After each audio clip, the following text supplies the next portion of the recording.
What a Monday it is. First off, it is $1 million Monday. Keep listening for your chance at $1 million. All you got to do is have that Super Bowl prediction ready. 2 teams and the final score. And keep listening all day to 7:10.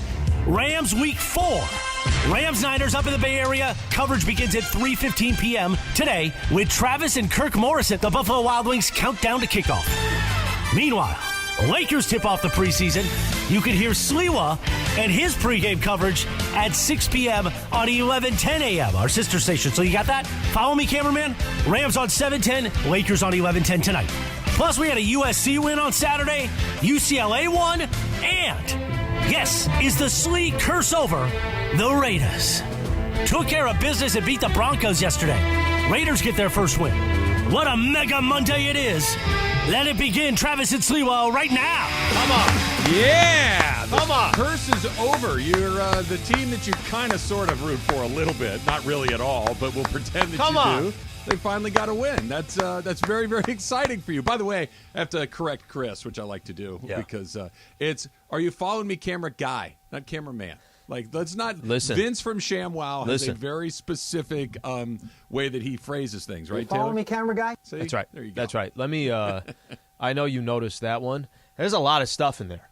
There's a lot going on. There's a lot going on today. And then he's kind of lobbing in the USC, UCLA. All of a sudden, we got 2 football programs that a year ago we were all making fun of, and now all of a sudden they're both undefeated. Yeah. On top of everything else going on. I don't think either one of those things are going to last very long. Second cup of coffee. Yeah, second cup of coffee. SC's got defensive problems. They don't know how to stop the run. UCLA okay, I have one note on the UCLA game. I just want to throw it in here right now. If you do it, got to have the fraternity boys. No, it's too good. I don't want to minimize it because I'm being sincere here for a second. Right. Third quarter. Third quarter. I'll do it. Good. It's pretty good. You can do it after. Yep.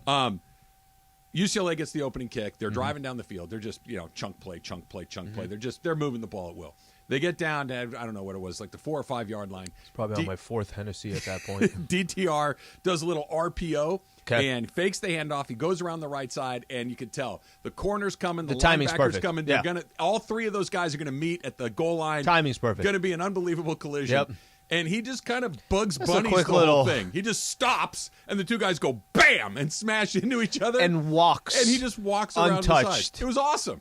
Yeah. I enjoyed that so much. It was literally like Looney Tunes stuff where 2 bad guys go boing, and he just kind of walks around the corner. Do you ever see athletes do something? Yeah, just like that. Do you ever see athletes do something and your mind doesn't understand what they just did? Yeah, that's what we call an athlete. Well, it was that's a real athlete. DTR had been at UCLA. I think this is his 11th season, and we finally got a highlight play out of it. So that's your UCLA football recap for a Monday morning. We're done with it. He did his undergrad in kinesiology. He's been there forever.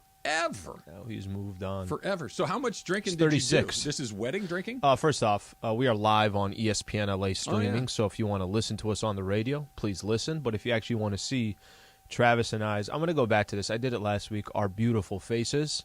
You can live stream us right now on ESPNLA. Subscribe to the channel as well. Do it. Yeah, I did. I think I'd mentioned this to you. So I had a wedding down in San Diego. I know, big shock, was down in San Diego. And even actually on Friday night, took one of those late drives. You ever do this? You go out there. I guess for you, it's just going down to Orange County in general at night. They want to work on the freeway. They want to work on the freeway at 10:30 at night. Which, by the way, I was going to say, when would you like them to do it? What am I supposed to say to them? You want them to do it at noon on a Wednesday? No, that's exactly what they should be doing. 7:30 a.m. on a Friday morning. But what's the worst thing when you're looking at either your Waze or your map or something and you just kind of see it coming? You go, oh no. What's going on over Orange there? flashing lights. And then just the sign of just construction zone. And now it's asking you, hey, we know you're working on, we got 4 lanes here. I'm going to minimize that down to 1. Yeah, perfect. It happened actually around Angel Stadium area. Okay. Where you're just staring at Angel Stadium. It's like, hey, it'd be cool if Shohei and Trout would ever actually be relevant again in Anaheim. Let that kind of continue. Yeah, so Saturday I had a wedding. I think I'd mentioned to you. He actually kind of gave me a vibe. I'm like, yeah, listen, it's a close cousin. You're like, bro, just go have a good time. Yeah. Yeah, why not just go have a good time?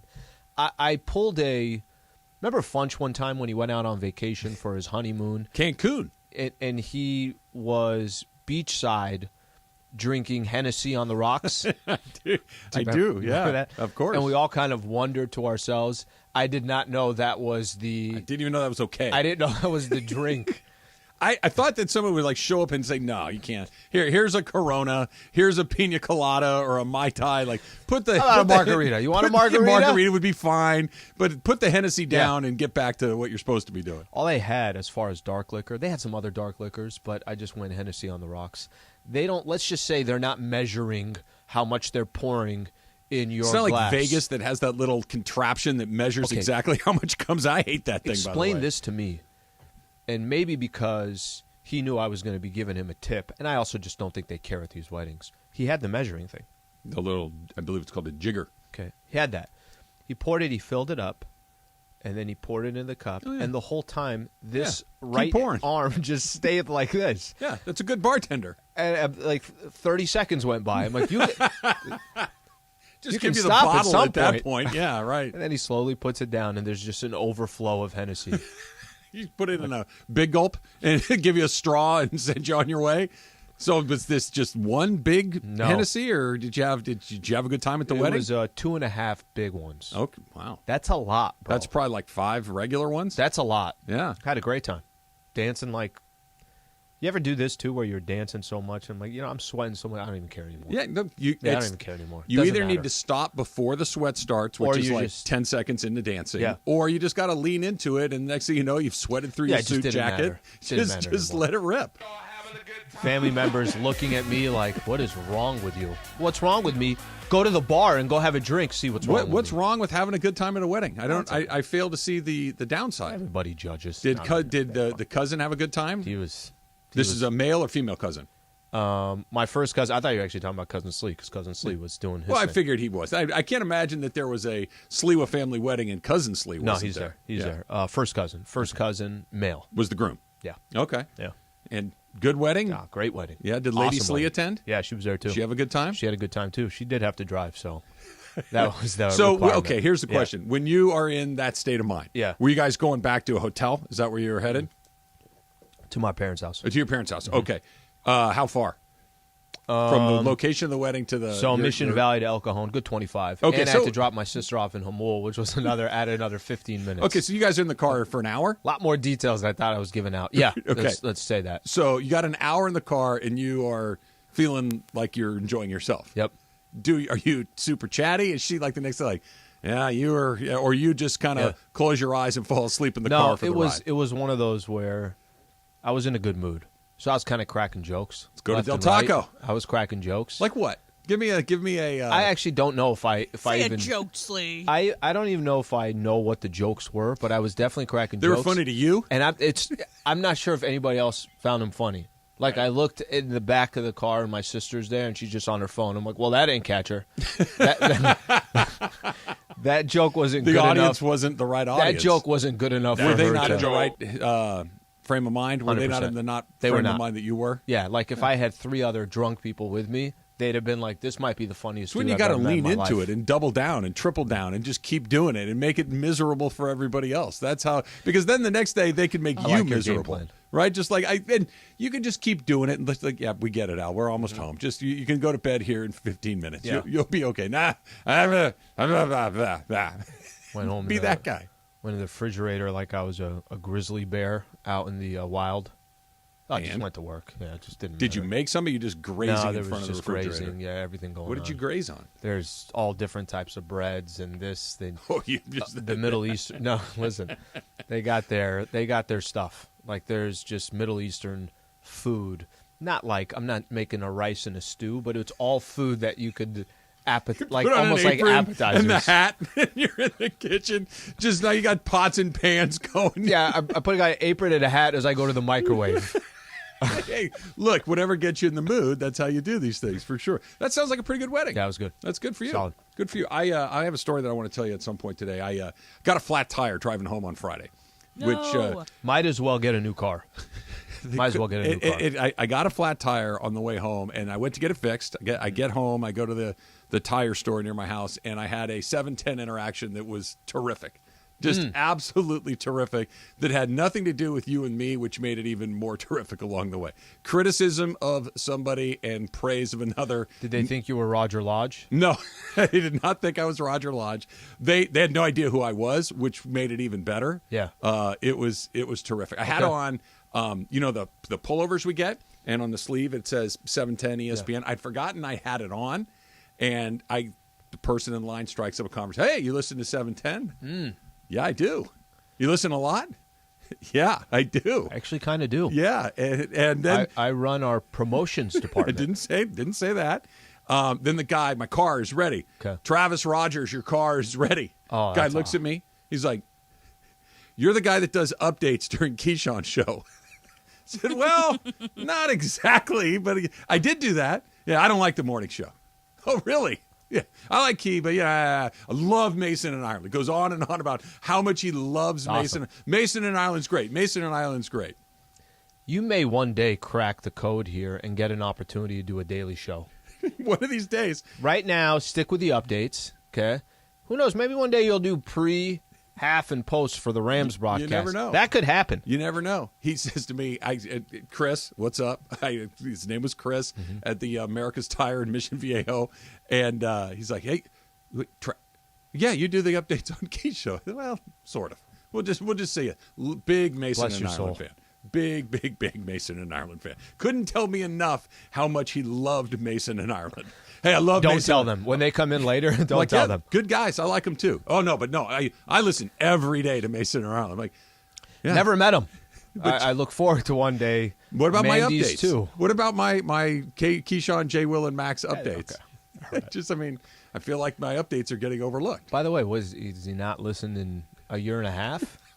You haven't done an update in a year and a half. I don't know. I'm on 8:30. I haven't done an update in quite some time. But And you never know. We actually spend 25 minutes with them on our way from bridging one show to the other. Maybe he doesn't like the super crosstalk portion of Mason on it. See, they like it starting exactly at 1:12. Yeah, I'll give Chris a 1:15. hard. Chris, it was good to meet you, and huge Mason and Ireland fan. Monday Night Football tonight. Don't forget the pregame show starts at 3:15 right here on 710. Al's got Laker pregame on 11:10. That starts at 6 o'clock. There are a whole bunch of mediocre teams in the NFL, Slee. Yep. And the Rams either can join them or separate from them. That's next. It's Travis Slee, 710 ESPN. Football season is under.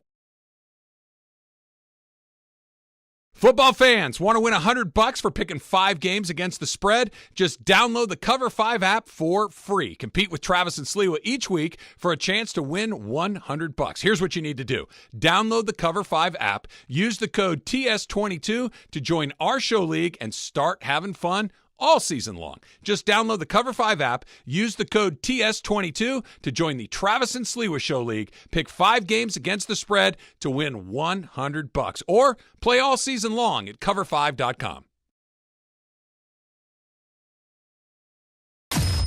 710 ESPN is giving you a chance to win $1 million. Money all the time. What I'm thinking. $1 Million Mondays. $1 Million Mondays. Listen every Monday during football season to Travis and Sliwa, Mason and Ireland, and Sedano and Cap. All you have to do is make a super prediction. And you can win $1 million. And you can score tickets to a game at SoFi for just playing on $1 Million Mondays. $1 Million Mondays. 710 ESPN.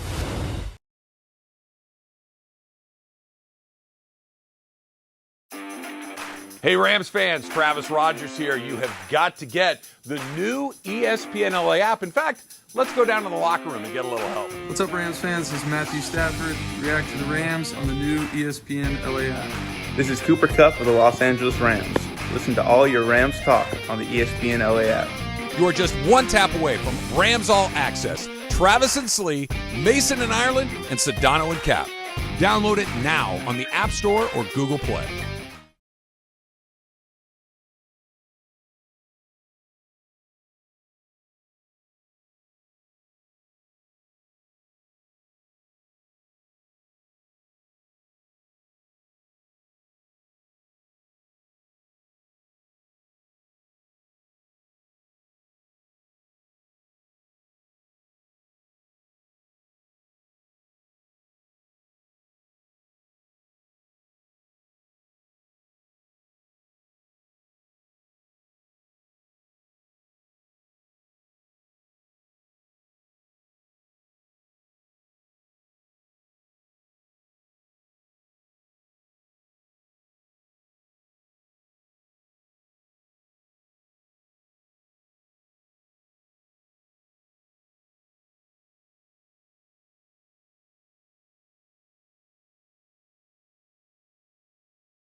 11:10 a.m. Sliwa's got your Toyota Lakers countdown to tip-off, 6 p.m. on 11:10 a.m.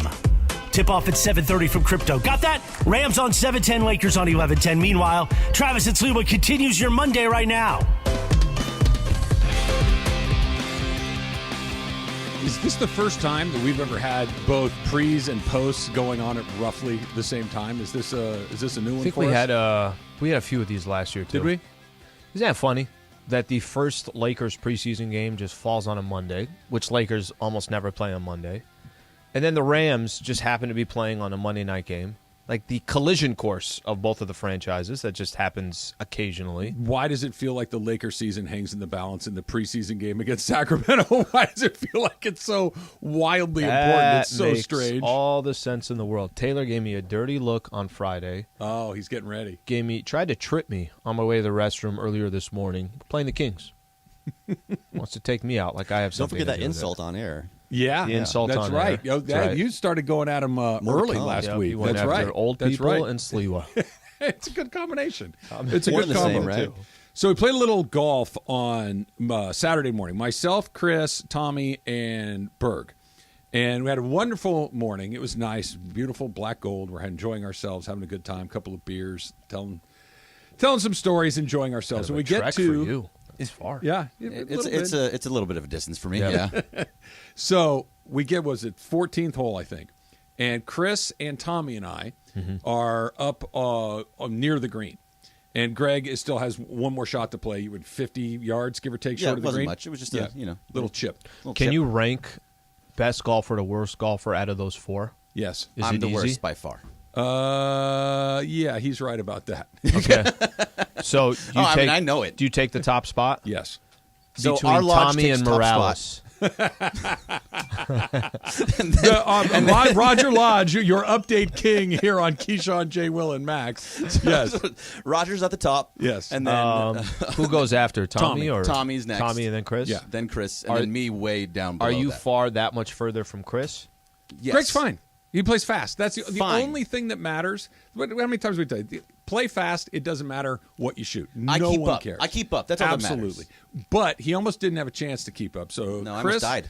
and Tommy and I are standing by the green, and we're waiting for, as we approach the green, there's a coyote behind the green. Okay. Pretty healthy-looking coyote. Oh no! It Tall. had just recently eaten. Yeah, it not skinny. Sometimes you see them; they're kind of skinny and kind of raggedy.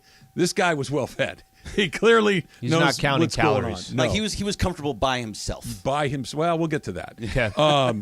And as we pull up, he just kind of goes into the bushes behind the green and starts making his way back towards the front of the green where Greg is. He could be the diversion coyote. There could be a couple more. Well, I So want you to look that's here, a but there thing. could be something else behind you. We are watching this coyote go. We're waiting for Greg to hit his shot, and the coyote gets 30 feet, Yeah, 30, no more than 30 feet. and just stops, and it's just staring like that animal predator stare. Sure. Right at Greg. Just National locked- Geographic. Yes. Yes. That I'm going to eat that. It had that I'm going to eat that look, and I didn't even notice it. I didn't even notice it. Well, until you're not after I supposed to hit my notice. very shot. quiet, Yes. sneaks up behind him. That's a sneak and attack. just stops and just sits right there, eyeballing him. And Tommy and Chris and I are looking like, wonder when Greg's going to notice that coyote that's directly behind him. And it's not hiding in the bushes. It's standing in the middle of the fairway, just looking at him.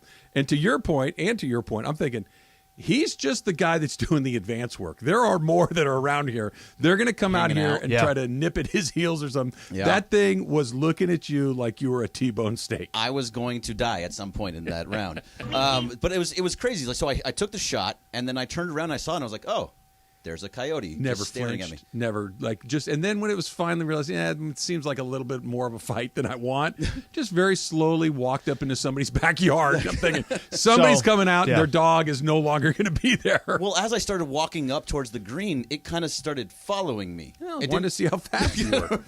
Just kind of checking things Now, here's out. the real question, though. What would have you have done? Watched. Yeah. Okay, wait. So if it starts Before coming we after go me- any further, Hold on. is it safe to say that if you're a coyote out there, Yeah. you're looking at Travis and you're saying, all right, it's a big man. It's a lot to try to take down. Morales, don't think I could get him. So you're kind of starting to go over. Usually the predators, they either go after They hunt the wounded or the weak. Okay. Well, I don't know if I want to, but also size-wise, you're smaller than your counterparts. Well, Tommy was there too. Yeah, I was gonna say it now comes down to you and Tommy. I think I'm faster than Tommy. If it starts chasing me, I think I can run faster than Tommy can run. Although he is pretty quick. But either way, so I'm a little bit more disappointed. You're going to watch. So let's say this coyote starts coming after me. I would have yelled. Hey, Greg, heads up. Hey. He's Wiley at Coyotes right behind you. Grab that wedge. You better start I think yourself. I would have noticed if it started chasing after me. They're pretty quiet. I want to be disappointed. Like, hey, look, there's Berg. I want to be be disappointed, but he's kind of always claimed that if there's a fight going down, that's not your wingman. That's not the dude that's going to help you out. He's going out the back door. He's already in his car when you're getting laid with an uppercut, saying, "Trav, I need your help." Well, the cops are going to show up. I really don't want to give a statement. I'd just really rather go home and eat a sandwich. To Roger's credit, he says over and over again that it's a YP. It's your problem. It would be my problem to be eaten by Aren't wild animals supposed to be afraid of people? Aren't they supposed to be a little skittish around people that are... And we were... Oh, it wasn't skittish. Not at all. Not the slightest. No, I would...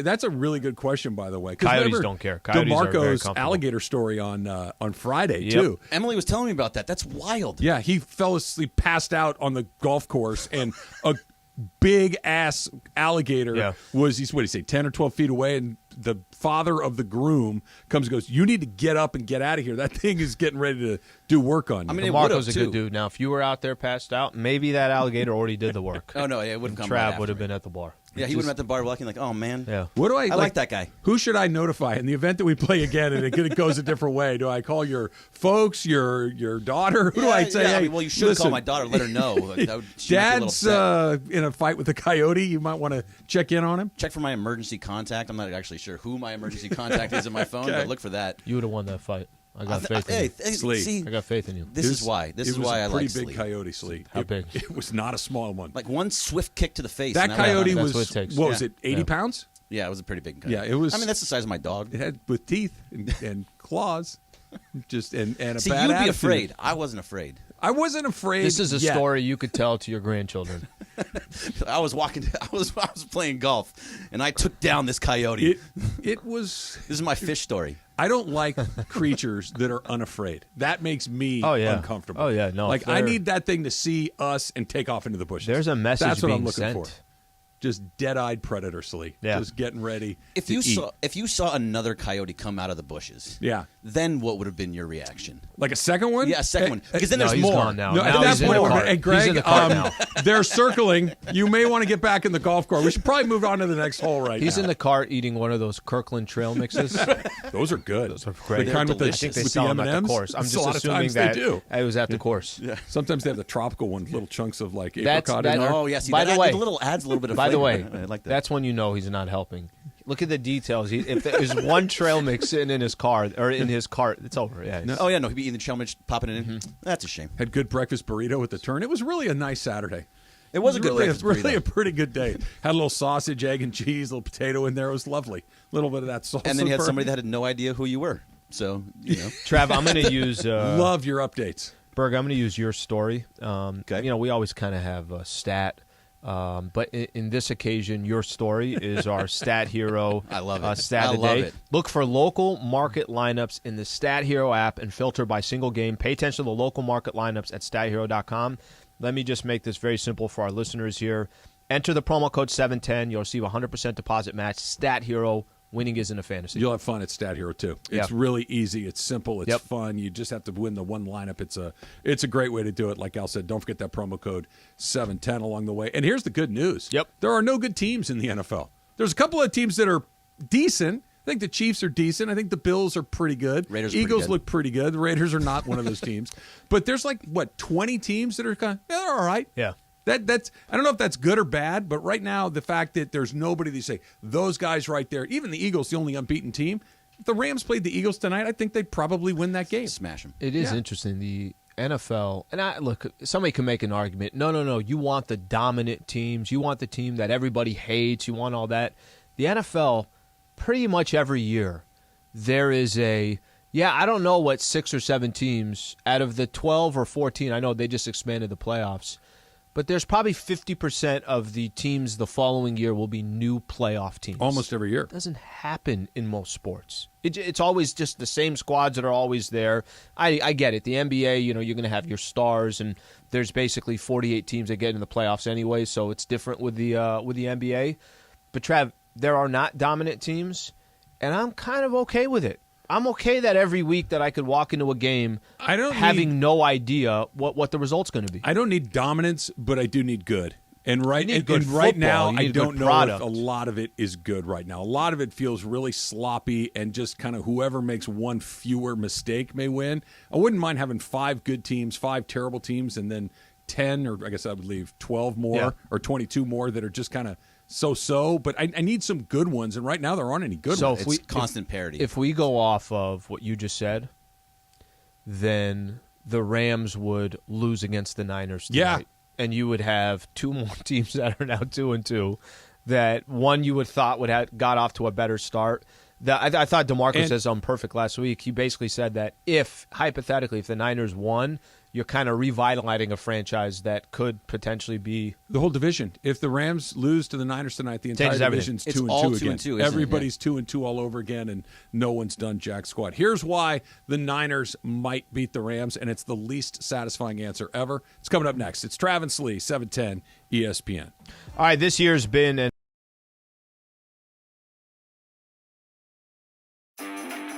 Hey, Rams fans, Travis Rogers here. You have got to get the new ESPNLA app. In fact, let's go down to the locker room and get a little help. What's up, Rams fans? This is Matthew Stafford. React to the Rams on the new ESPNLA app. This is Cooper Kupp of the Los Angeles Rams. Listen to all your Rams talk on the ESPNLA app. You are just one tap away from Rams All Access. Travis and Slee, Mason and Ireland, and Sedano and Cap. Download it now on the App Store or Google Play.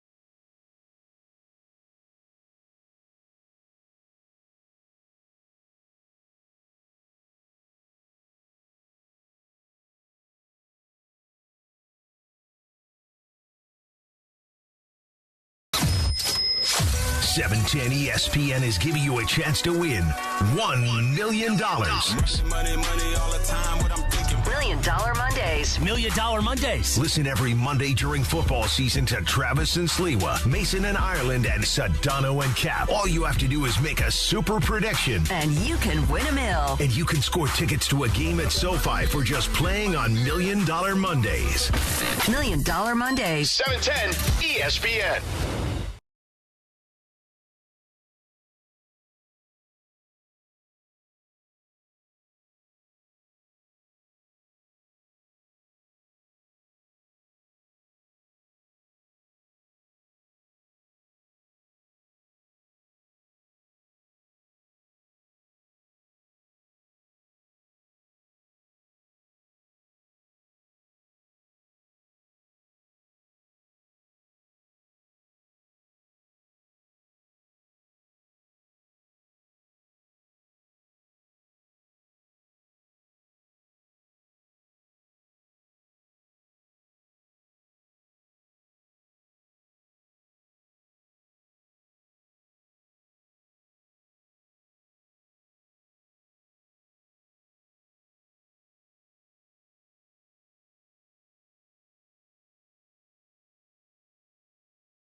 But don't forget, the Dodgers are pretty good. Have you noticed? And as the Dodgers begin that race to the Fall Classic, your place every day for real Dodgers talk That's right, real Dodgers talk is right here on 710 ESPN. Plus, Travis used to be a pitcher. Not a catcher, but a pitcher. So, he's got insight, we think.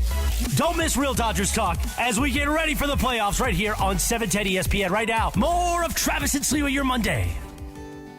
And listen while the coyotes howl. Of course I have insight into the Dodgers. He would have been eaten alive. Had that coyote decided he wanted to take Greg, he would have been able to do it. Just saying. You think the Dodgers have in the clubhouse, it says, first important game, October 11th, and they put that up there in like June? Well, no. First important game, October 11th, they put it up the day one of spring training. I mean, they haven't had an important game all season long. They've had fun games. They've had interesting games. Yeah. They've had competitive games. Have they? Yeah, a handful. I mean, not many, but a handful, a couple. Right? There's been a moment or two where you're like, this is kind of fun. They came from behind. But as far as like meaningful games, a week from tomorrow will be their first. Yeah, closer. Week from tomorrow. We'll see. We'll talk about it coming up in just a little bit because Dave had some interesting quotes that we'll play for you that I didn't love them. I get it. He's right. Like, it's one of those things. You can be right, and I wish you wouldn't have said it. And I think that's where Dave is along the way. All right. So the Niners and the Rams tonight. Pregame show starts at 3:15 right here on 710. Myself and Kirk Morrison. The Buffalo Wild Wings countdown to kickoff. If the Rams win, 3-1, 2-0 in division, both road wins, and you've created some real space. And I still think San Francisco is the second best team in that division, so you'd be 2 games ahead of them after only 4 weeks. They're still waiting to get some of their guys back, Jimmy G, all these things. That's if it goes a certain way. It never goes that way when they play each other out. Do you subscribe to the idea? Because I can't come up with a better explanation other than the Niners just have the Rams number. They've won 6 of the last 7 times. Okay. And the one that the Rams did win, the NFC Championship game. Most important one? The most important one for sure, but they needed a really good break to go their way when Tart dropped that interception. If that doesn't happen, who knows? Down 17-7 in that game. They only win by a field goal. Yeah, it was a really big break. The Rams are better. The Rams have won more games over the McVay era and the Shanahan era. Yeah. They're in the playoffs more frequently. They've won a Super. Yet San Francisco always beats them. I can't come up with an explanation other than they just got their number. All right, I'm going to go back. I'll be a little over the place on this one. I remember back in the day, Chargers and the Patriots. Okay, Chargers. There were times where they had a better team. Their team was better than the New England Patriots. However, it's a playoff game. It's a post game. You're in the postseason, and you have this kind of, oh, man, it's that squad. This happens all the time in sports. You might have a better team. There's a lot of times that the 49ers and the Rams, when that game starts and you're looking at it just on paper, the Rams have a better team. Come on, guys, let's look up and down. They have a better team. I don't think the 49ers, and this doesn't happen overnight, I don't think the 49ers ever look at the Rams and say, man, we're worried about the Los Angeles Rams. They're concerned because they know it's a good squad, but they never think the way the Arizona Cardinals might look at the Rams or the way another franchise out there might look at the Rams. They kind of look at them like, we could tell that they know that we have their number. Or at the absolute minimum, at the absolute worst, we can tell that they know we're going to be in this game. You can feel that. You know what I mean? The way you're even describing tonight's game. No, the Rams are supposed to win. The Rams have a better quarterback. They have the best defensive player on the field. They probably have the second best defensive player on the field. They have a multiple-time All-Pro and middle linebacker. They've got the best wide receiver in football. Yep. They've got a tight end that's highly effective. Arguably the best coach in the NFL. The best coach in the whole NFL. And it's like, I don't know what's going to happen tonight. That is a really weird feeling. And you know what it is? I just figured it out. It's the Coyote and Bergman. The Coyote are the 49ers. Bergman's bigger, stronger, more intelligent probably than a Coyote, and yet the Coyote's looking and going, I think I can win this. and I think I've got what it takes to win this little battle right now. And the other side of it too, Sleaze, the Rams know it. The Rams know that that's the most important one. That's the most important part. Yeah, these guys again, and it's one of those deals. Even when you have the lead, or even if you fall, and especially if you fall behind, it's Why can't we do this? It's the older brother or your dad or whatever. You just can't seem to get through it.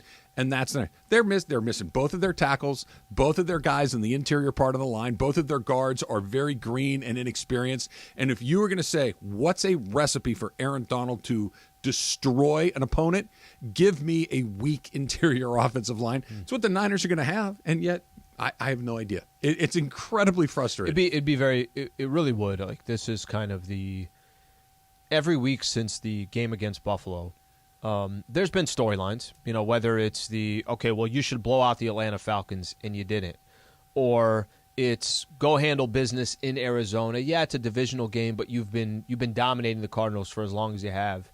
But every single week that's gone by, you feel like the Rams are starting to get back on track, right? They've been better each week. Buffalo has an L. They almost had another one yesterday. There's no team in the NFL right now. I'd make the argument that the Kansas City Chiefs, that is the best team in the league, and they're able to kind of separate themselves, in my opinion, from the rest of the pack. We'll see what happens. Let the season continue. But the Rams, if you walked away from today and you're 3-1, Tampa's got 2 losses. You tell me, but I don't feel like the Philadelphia Eagles don't scream, watch out, that's a team, that's the best in the NFC. Not yet. Not exactly. Yeah. Just give it some time. Green Bay is going to be Green Bay. But if you walk away... Maybe. By the way, we'll get to this later on. The eliminator pool, John nearly took me out of the eliminator. Oh, you took Green Bay. I did. And because remember I was going to take the Chargers? Yeah. And Chargers, they ended up winning by 10. It was fine. But that nearly went the wrong. But Green Bay, they look terrible. I know. Out. They need an overtime to get into it. But the reason why I make that point is you can walk away from today, if you're the Los Angeles Rams, kind of, hey, it's the Rams again. They're freaking 3-1 through 4 games. Okay, they lost that one to Buffalo. They look better each one of these games. I don't care if they do win tonight. I don't think it matters whether it's 27-24 or it's yeah. What was that game? The Niners and Broncos 11-10. 11-10. Yeah. It could be 11-10. That's fine. But if they don't win that game, it does actually kind of fall more into the threat of the NFL right now, where there's just a ton of average teams going up against each other every week. And I think that the Rams and Niners are in that boat. I think that they're both in that boat. I think they're both going to – and look, I'm going to need to see the Rams have a day where it looked like they looked a handful of times last year. Remember when they just absolutely tore Tampa Bay in half? Yeah. They're just like, whoa, that was different. They just took them apart. And then the rest of it looked pretty similar. They had some clunkers along the way. This has been all over the map. I know. The first game, they looked terrible. The second game, they got lucky. And it was that was a pretty good 3 quarters to you're holding on at the absolute end to just close out again. Feel any different about that because Atlanta looks to be a little bit better than maybe anybody thought? No, I don't. Still? Yeah, I don't. If you have a 28-3 lead and you're at home and you're the Los Angeles Rams, hard to close it argue out. that. You know what I mean? Yeah, close it out. And not need a onside kick to go haywire and a blocked punt and everything else. 3-1. Here's the best thing you can say about the Rams right now, especially if they win this game tonight. If they lose tonight, we're back to the starting point. It's game 1 against the Cowboys because everyone else is 2-2 and it doesn't matter. They win tonight, to your point, whether they win 35-10 or 11-10. It's a good win you win tonight, right?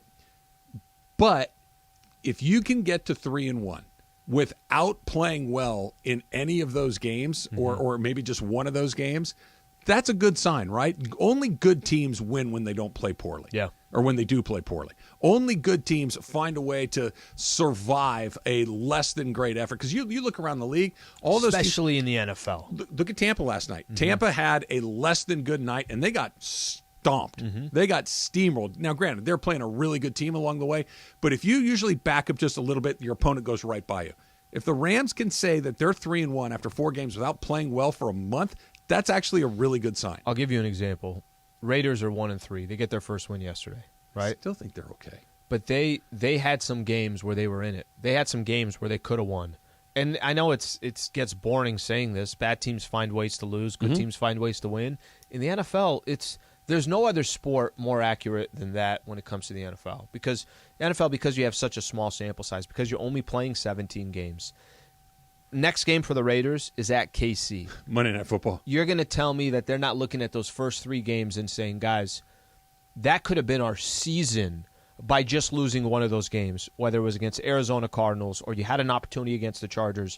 I use that as an example, Trav, because they could end up with 8 or 9 wins at the end and fall one game short of making the AFC playoffs, and that's why I think a lot of these games, it doesn't matter how you win, just go get the W. How would you like to be a Denver Bronco fan this morning and know that your coach doesn't know what he's doing? Yeah. Know that you just gave away everything you have to go get Russell Wilson, and he's done. I know. Does he...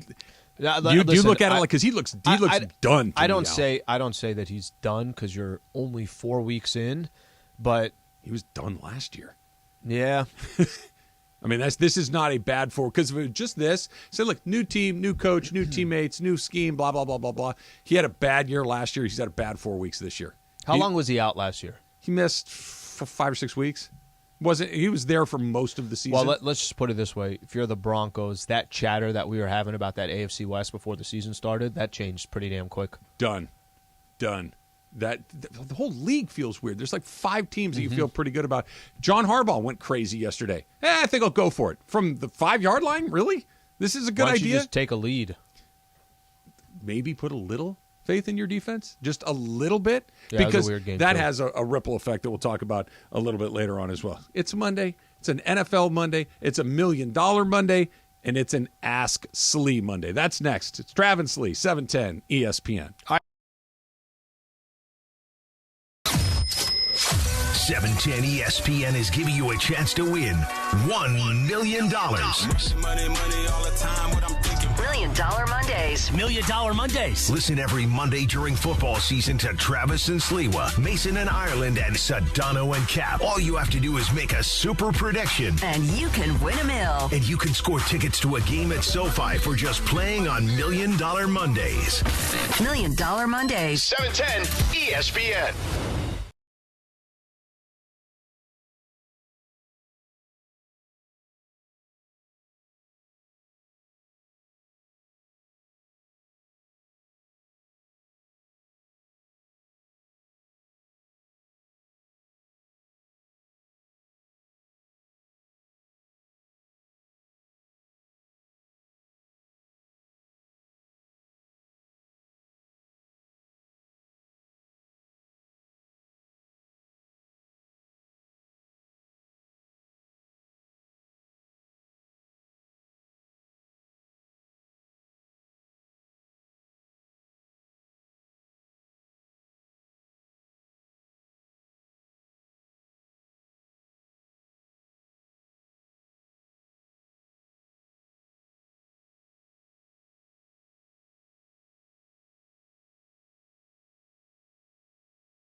Hey, Rams fans, Travis Rogers here. You have got to get the new ESPNLA app. In fact, let's go down to the locker room and get a little help. What's up, Rams fans? This is Matthew Stafford. React to the Rams on the new ESPNLA app.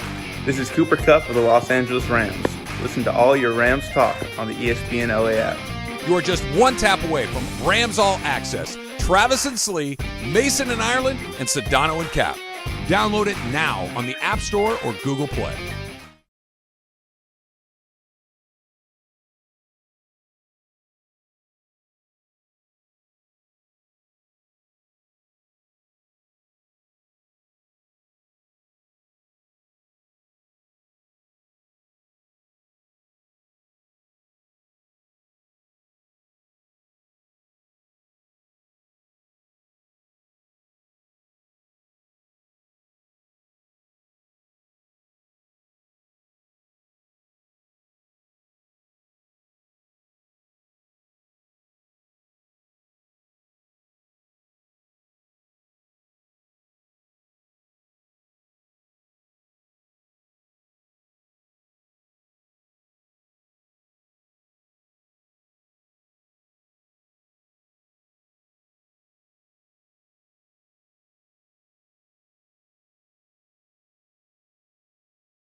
And it is time for Ask Slee.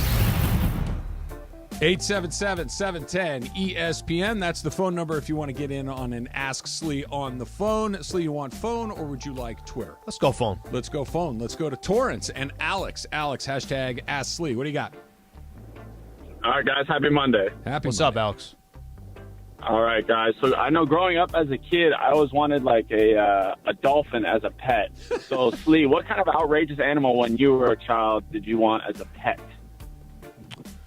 As a kid, it's probably like I already know what it is. A bear. It really is. Like a grizzly bear? Or a little cute little growing black up, bear? watching Winnie the Pooh and all these others, I'm like, well, get one of these guys in here. You want an animated bear or a real one? Real one. Come on down. You should have. What was the one by the way, guy that lived in the woods with the bear? Is that not the worst? Grizzly Adams? That's it. Is that not the worst thing? Is as a kid, you just think, oh no, these are all the nicest animals, right?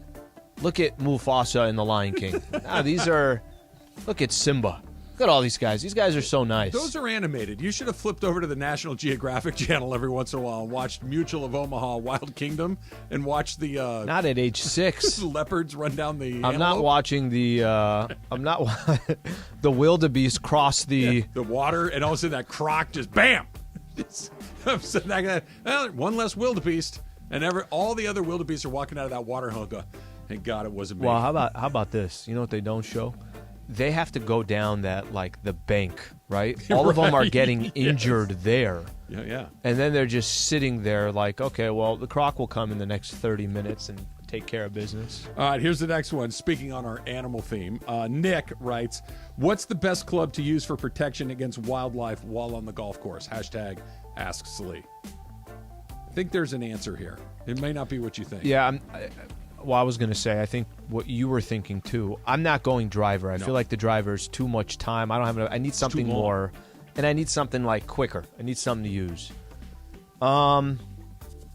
I think I'm using my 9-iron or my pitching wedge, but I'm going to go my 9-iron. I think those are you're in the right neighborhood for sure because you want it short. You need to be able to swing it accurately. A driver's the longest club in your bag. It's going to take forever. I might miss, too. It's like, and I'm going to be in close quarters with this thing. You know what the answer may be? Your putter? Yes. You know why? It's heavy. The putter is heavy. All the weight is at the end of that thing. So if you swing that around and catch it just right, I'm feeling that you might be able to get out of there. But you could see you don't want a long iron. Walking around the whole time, just it sitting on his shoulder. Francis and Glendale. Coyote comes after him. How would Sleaze Mace, okay, I believe he means Sleaze, Ireland, saying the word mace. Okay. I think that's what he's going for. Hey, Mace! Give a shout out to listener Chris, thanking him for enjoying Mason in Ireland, the guy at the tire store. Hey. We appreciate it. I'm glad we're on streaming today because your shoulder movements kind of make that take it to a whole nother level. That's the best. I'm assuming that's what it is. Just. Are you going to share the story with them, of course. or we have 17 minutes between 12:55 and 1:12? That's going to take up a good 3 or 4 of them. Absolutely. Hey, guys, went to go change my spare tire. Somebody thought I'd just do updates on the station, and they kept talking about your show. Well, I had to stop 3 times on my way home to fill that tire with air. Just a reminder, we are live streaming right now. Go on YouTube, ESPNLA. We're live streaming the show. All right. Disc, is Trav going to the tire shop with an ESPN pullover, kind of like the pharmaceutical salesman showing up in scrubs to pick up his son from practice? It's something about wearing it. It's like your jersey. That's your jersey. Here's the thing. It depends. Because I will say we do find ourselves a lot of the time. We got free swag. And those good swag, those too. Clothes are comfortable. Yes. And it's not like High you and quality. I are high fashion dudes that have a lined up with 2 closets of every. I'm with you. I'm wearing the same stuff over and over again. Okay. If I finish work and I had that ESPNLA polo on, I want to go run some errands, I'm going to go run some errands. It's a little weird, that you're wearing it, just in the sense it's like, just you're wearing your work shirt, but it is equivalent to that. What about your softball jersey? Is that weird? Yeah, no, the softball jersey That's would be beyond weird. But for instance, if I worked at Microsoft, okay, and I wore my Microsoft shirt to the grocery store to run errands, it's not an invitation to start asking me about software, is it? Little Whereas different. If I have the little ESPN, different if you have a State Farm shirt on versus ESPN. I get it, but that's an open invitation to talk. Do you listen to 710? Yes, I do. Love Mason and Ireland. Awesome. I do as well. Brian subscribe to their channel. Oxnard, you're up next. Hashtag Ask Slee. What do you got, Brian? If you can use magic to do one task for you for the rest of your life, what would it be? Magic to use one task. Is there a way that I never have to be in traffic again? Can I use magic to get where I need to get to without... That's the one, I think. Teleport, essentially? Yeah. That's in Harry the Potter, one. they use the that's blue the powder. one. That's the one. Like, can I... Snap your fingers wherever you want to be. I was just going to say, can I travel across the world and not lose a day and a half? Well, that's the thing. You want to be in Mexico. You want to be in Istanbul. How about I just want to be home? Yeah, home. Right Great. at 1:13. I want to be at Taco Bell. Done. Just get it done quickly. I think for all of us, that's the magic. Yeah. Emily, did you say taxes? Well, that's what I thought Slee was going to say, but then he would have someone else magically do the taxes for They have those. They're called accountants. They'll do that for you. You pay them a fee. Magic. They add it up. They tell you what you owe or what you get back. That's the one. You go bro. from there. Just be anywhere at any time. Yeah, that's a good deal to do it. This one is fantastic because I'm very curious what the answer is. Darb in the OC. Plunger in every bathroom or just the upstairs bathroom? Look, you're going to be the better one to answer this because they're basically describing your home. Okay. So, but do you have more than one toilet in your place? No, just one. Okay. Just one bathroom. But let me say this: each toilet, I believe, should have a plunger. I couldn't agree more. Because to have to go, I mean, especially at your house. Let's use as an example. Yes. You have a house full of people. Not all the time, but full of people. Like if you have to go. Run upstairs, grab the plunger, come downstairs. People are looking at what the hell is this guy doing? Guy have a plunger in everyone. That's a very, very good example. I kind of went to the next level. The other problem is if you have people over, right? And occasionally people come over. Kids bring friends or you have friends or whatever it may be. And, you know, when it happens, it happens. The last thing Can you grab the plunger? Is one of your guests to say, there's 4 people in front of you. Hey, I need a plunger. Just leave it in there. Let them do what they 100%. need to do. Yeah. And let them clean up after Everything themselves. should be in every bathroom. Plunger. Everything. Keep going. You don't have to. Oh, no, we're going to do it. We're going to list everything. Get the wipes in there. Brush. Get everything. Spray. Get everything. Candles. Matches. Just make fresh underwear. Short of a towel. Deodorant. Short of having a valet in there to hand you a mint, I need everything in your bathroom. Cologne? Yeah, whatever it takes. Short of having a valet. That's awesome. How great would it be to have a men's room attendant in your house? I'm going to make Bobby I'd even do it. have a tip jar in there. I think that'd be kind of weird to have a men's That'd be room great. in your house. Bobby, Bobby is just literally right outside. Just go stand inside with you, inside, on the inside of the door. No, thank you. Just like they do in the fancy restaurants. Or Bobby. Put There him we on go. the outside. Did Lady Slee ask Slee to get the Halloween stuff down from the attic this weekend? Is your house? So we have there's a parking garage, and above the parking garage, there's like a storage unit there. Yep. And she definitely has, like, the place is small, which makes me think when the place is big down the road, she's gonna just have more stuff. So this place has got a couple. I'm okay with it. I just hate the work part. Like, we want to just snap our fingers and everything's just up. If every time you go around the corner, there's another jack-o'-lantern smiling at you, are you okay with that? Listen, I'm okay with the festivities thing. Doesn't bother me. It's like people that go out of their way, they want to decorate and all that stuff. I'm okay with it. I'm okay with it until I'm not, which is like if I have to do a lot of work to it. I have to do none of the work. Literally none of the work. Other than decorating the Christmas tree, I do nothing. Okay, when it comes to like decorating the house. My house right now looks like a Halloween store. Like there's leaves and black cats and witches and ghosts and goblins and pumpkins. What if you came home? What if you came inch. home tonight? Right, because tonight you're getting home late, and all the lights are out, and she kind of created this like haunted. I can only imagine the you lights too. don't have to be out. That's what it is. You're not. You didn't listen to me. Every square inch of my house. There's mirrors is covered. everywhere, and you can't figure out how to get to your smoke, bedroom. dry ice overflowing out of the kitchen. It's a lot. It is a lot. I love her. Good work, but, people. Let's back those off questions. on the Halloween decorations. It's like, let's put a witch over there and a pumpkin over there, and we're good. Call it in. And fun-sized candies everywhere. Something that says boo over the kitchen. You know what I saw? I haven't seen in probably 10 years. I saw an Almond Joy commercial. I'm like, we're back. Yeah, no, they have them. They have them. Those are good. I think we're the only two in the market for Almond And Joys. whoever made that commercial, there's 3, so we got at least 3 people going. Lakers open up their preseason tonight, and I don't know if I've ever been more interested in a preseason game than I am in this.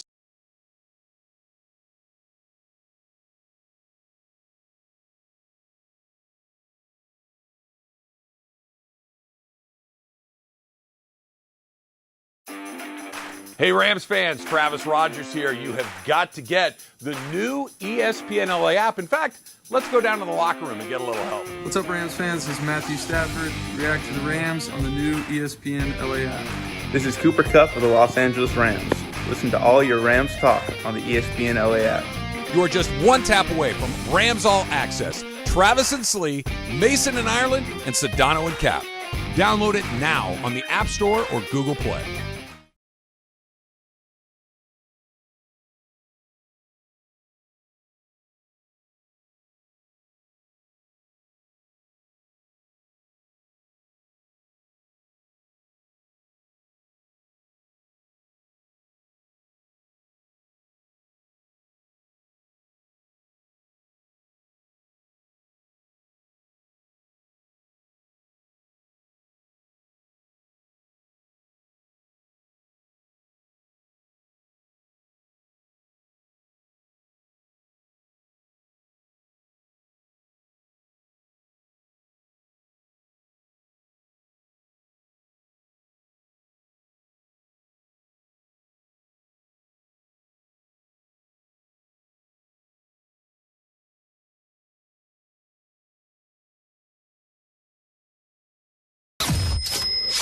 $710 ESPN is giving you a chance to win $1 million. $1 Million Mondays. $1 Million Mondays. Listen every Monday during football season to Travis and Sliwa, Mason and Ireland, and Sedano and Cap. All you have to do is make a super prediction. And you can win $1 million. And you can score tickets to a game at SoFi for just playing on $1 Million Mondays. $1 Million Mondays. 710 ESPN.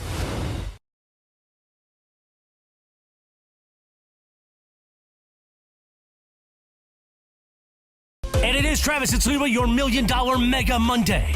How about that? Keep listening for your chance at $1 million. It is $1 Million Monday, and don't forget, coverage begins at 3:15 p.m. this afternoon. Rams versus the Niners, Monday Night Football. Hear the Buffalo Wild Wings countdown to kickoff with Travis and Kirk. And then at 5:15, Rams-Niners kick off from Levi's Stadium. And Lakers tip off the preseason on our sister station, 11:10 a.m. Sliwa's got your Toyota Lakers countdown to tip off, 6 p.m. on 11:10 a.m.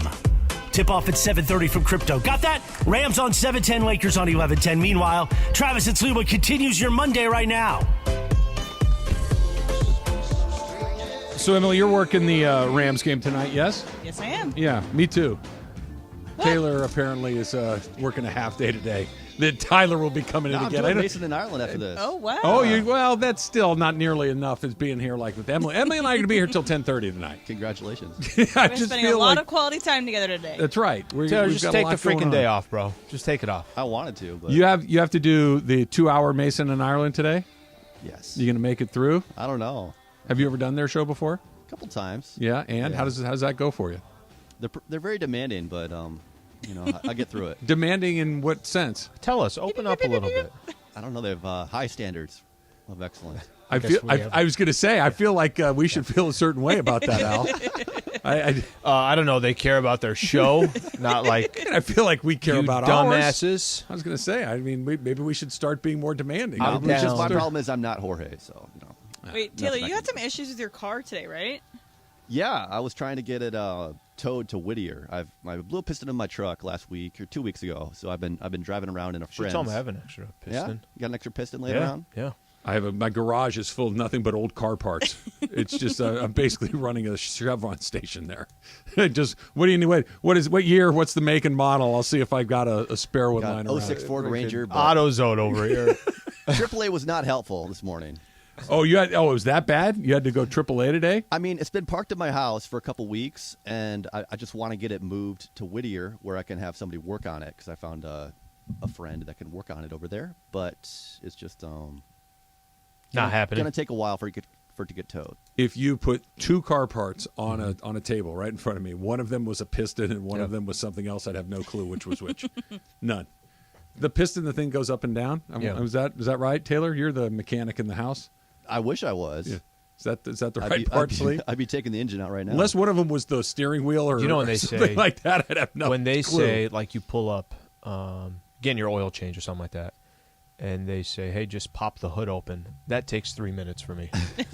I pop the trunk. Okay, the glove compartment's open. I'm wondering if there's a button in there. And they're probably at one point like, why don't you just get out of the car? So, okay. The radio's on. If we're talking car trouble, let me kind of lay this out for you. Tell me if you guys would have done the same thing or handled this differently. I have had a slow leak in one of my tires for a while now. And it was to the point where I took it into the tire place that I go. Mm-hmm. And they're like, where the leak is, there's a nail or a screw or whatever it is. He goes, it's too close to the sidewall. We can't patch it. But when I would put air in the tire, it would hold air pressure for a couple of days. Okay? So it was safe to drive and everything. And then a couple of days later, I'd refill it with air, be fine. I did this for 3 months. No, you didn't. I did. Wait, every couple of days you were filling up? Yeah, I have an air tire. compressor at home. It takes a minute. Just, hook it up and fill it up. And this was just to avoid getting the tire changed. Well, so here's the deal, right? So the tires are expensive. I don't want to replace one tire. Right, they do the 4, like buy 3, get the exactly. Okay. So finally, I go out here on Friday. The thing's down on the rim. It's flat. It's no longer holding any air at all. I drive to the 76 right over here, fill it up. It's holding the air. I get on the freeway, I drive like 10 miles, and the alert comes on like, hey, you have it. I'm like, uh-oh, this isn't good. So I had to stop 3 times on my way home to keep filling it up. The car that I was driving does not have a spare tire. I'm not calling AAA or any of this stuff, right? I'm just going to keep stopping every few minutes, finally get to the place that I need to go. And the guy's like, yeah. And, oh, by the way, 3 of these tires need to be replaced. You have 1 good one left. So I had to take the plunge and buy all 4. Would you have driven around for 3 months filling it up every 100% no. Why not? The tires are expensive, Al. They're expensive. Yeah, you got to maximize. No. You got to maximize that tire. It's a tire. Right. As in, like I'm down to, there's a lot of things I'm down to wait on in the car. The world's not going to end. I don't know how many times I've told them, hey, we really think you should get this changed. Well, yeah, they're fine. Brakes squeak a little bit, we'll be fine. But the tire...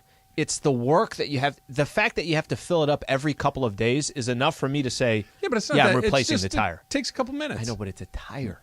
Yeah. The tire is a key one. That's an important one. Yeah, but it holds air for 2 days and saved me $300 for 3 months. You have to pay for it anyways. Yeah, but not for 3 months. I get to wait. I get to save my $300 This for is a a few months. Starbucks moment. This one was a Starbucks moment. What do you mean? This is the Morales tells the story that you just left and was like, no, I'm out. I don't want to do the Starbucks. I didn't want to have to spend the money until I had to spend the money. The second I had to do it, I did it. Got nice new tires on this car. Like a dangerous one. It was fine. It held air for a couple of days. 42 PSI, 41 PSI, This guy 36 stopped 6 times PSI. to get home. He's Only like, no, 3. fine. Only fine. 3. And then the last time I get on, and before I'd even pulled out of the thing again, yeah, it's flat again. I'm going for it. I'm driving home. I only have about 10 more miles to go. Oh, my gosh. Yeah. Made it. Safe and sound, and got to meet Chris at the tire store. That's pretty funny. It was a drag. Was there a reason you don't have a spare tire, or is it just you don't ever have any room for a spare tire? That make of car does not come with a spare tire. Gotcha. Yeah. There's no way to avoid this. That would scare There is a way to lot. avoid it. You just change that tire. But see, then I'd just have to one change new that tire. 3 older tires. Now I'm doing this weird rotation thing where I'm swapping one out occasionally. I did all 4, ready to go. I think what you Felt were good looking about for. it. I think what you were looking for was that's the right thing to do. Costco? All I heard was Taylor tell me that it was the right thing to do. It's the right thing to do. That's all I heard. No, not Costco. It was America's Tire. It was expensive, but they were very tape nice. on the thing. And No, that's it's fine. Chris. Everything's fine. They're expensive. I'd like to hold on. Lakers. I can't believe it's basketball season. Lakers play the Kings tonight. First at preseason Staples. game. Yep. Or Crypto.com Arena. It's the preseason. I don't want to do this thing. Oh, this is a really big deal. but it does feel like it's oddly important that it look quasi-normal, that it look quasi-right, that it look quasi like, you know what? There's some things there that I'd like to see some more of. What it can't be is, oh my gosh, that looks exactly like it looked a year ago. All right, so let's take some examples from last year preseason. Okay, I'm with you. At the end of the day, it is preseason basketball, but I think that all teams are not created equal. The Golden State Warriors don't have to look a certain way in preseason basketball. The Milwaukee Bucks don't have to look a certain way in preseason basketball. There's some teams that it's been the same team for X amount of years. You got really nothing to prove. Let the regular season start, and you're going to go do it. My frustration last year with the preseason is the Lakers kind of walked on the basketball floor like, yeah, do you know who we are? Mm-hmm. Yeah, I'm Carmelo Anthony. You're right about that. No, I'm Dwight Howard. I'm Rondo. I'm LeBron. I'm Anthony Davis. I was I'm going to say, make Russ. sure you throw those guys in there, All too. of them. Yeah. Every single one of them was like that. What I didn't walk out of the preseason with was I don't really know what this team is. And then 10 games into the regular season, I still don't know what this team is. And 40 games in and 60 games in, from the preseason all the way to the final game of the regular season on April 10th, I could not tell you what the Los Angeles Lakers were. I couldn't tell you what their identity was, what their strengths were. You kind of could never pinpoint. It was just disappointing season all the way through. They don't have to go out and beat the Sacramento Kings tonight. But the one thing that I would like to see over 6 preseason games, who are you? What is going to be when you look at the Los Angeles Lakers and the game starts, you can say, okay, I'll tell you what they are. They play really hard on defense. It ain't perfect, but damn, do they play tough on defense. Offensively, they push the ball. Whatever it is, I just want to know who they are because I didn't feel like we had that last year, and I think if there's ever a time this season that it's so imperative with a new head coach, know who you are. And that's my hope in the preseason is that we know who they are. You know, it's funny that I can't come up with the right word. Antagonize is way too far. I don't want anybody to antagonize Russell Westbrook, but test perhaps is the right word. Let's see how he responds when you ask him to do something that he probably is not super interested in doing. Yeah. See how he responds if he comes off the bench. That's why that's actually literally the exact reason why I want him coming off the bench. Yeah. I almost just kind of want to test Russ. Just see how he responds. Hey, you said you'll do anything, right? Yeah. Okay.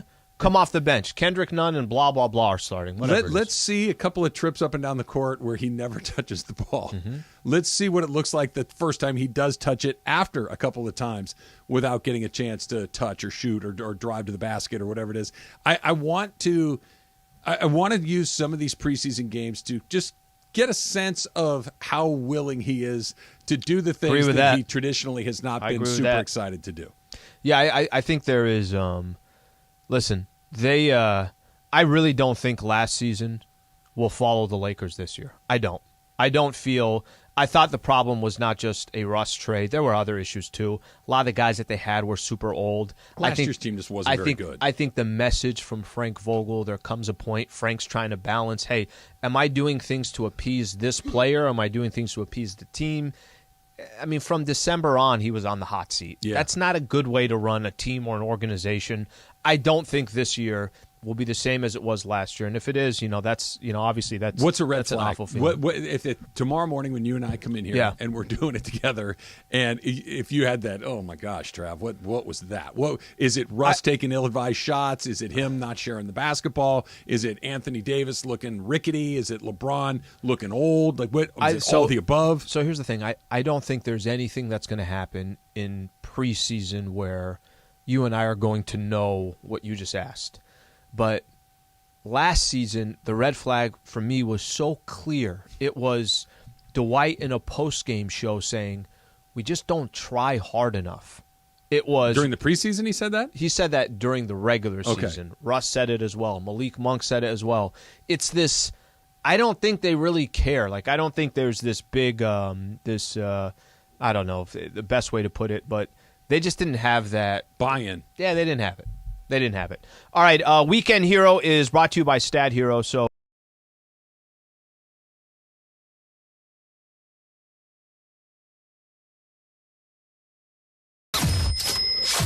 710 ESPN is giving you a chance to win $1 million. $1 Million Mondays. $1 Million Mondays. Listen every Monday during football season to Travis and Sliwa, Mason and Ireland, and Sedano and Cap. All you have to do is make a super prediction. And you can win $1 million. And you can score tickets to a game at SoFi for just playing on $1 Million Mondays. $1 Million Mondays. 710 ESPN.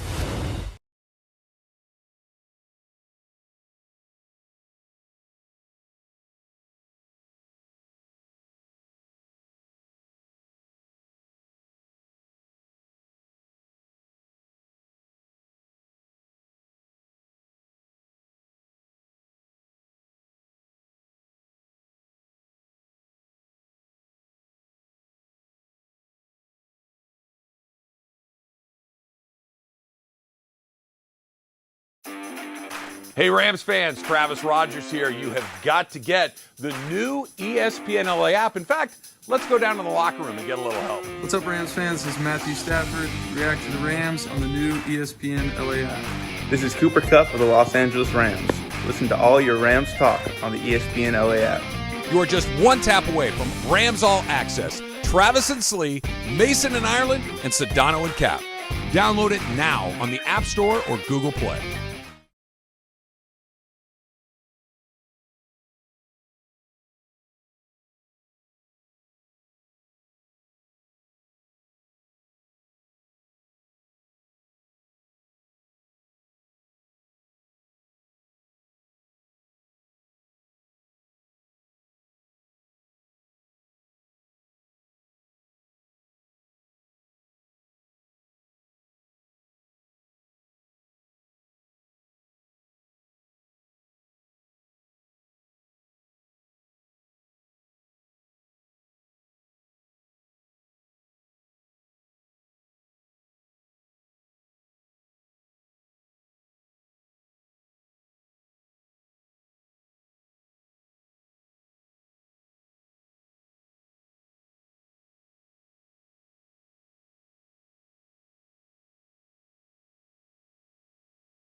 Going on? $1 Million Monday, Rams play today, Lakers play tonight. But don't forget, the Dodgers are pretty good. Have you noticed?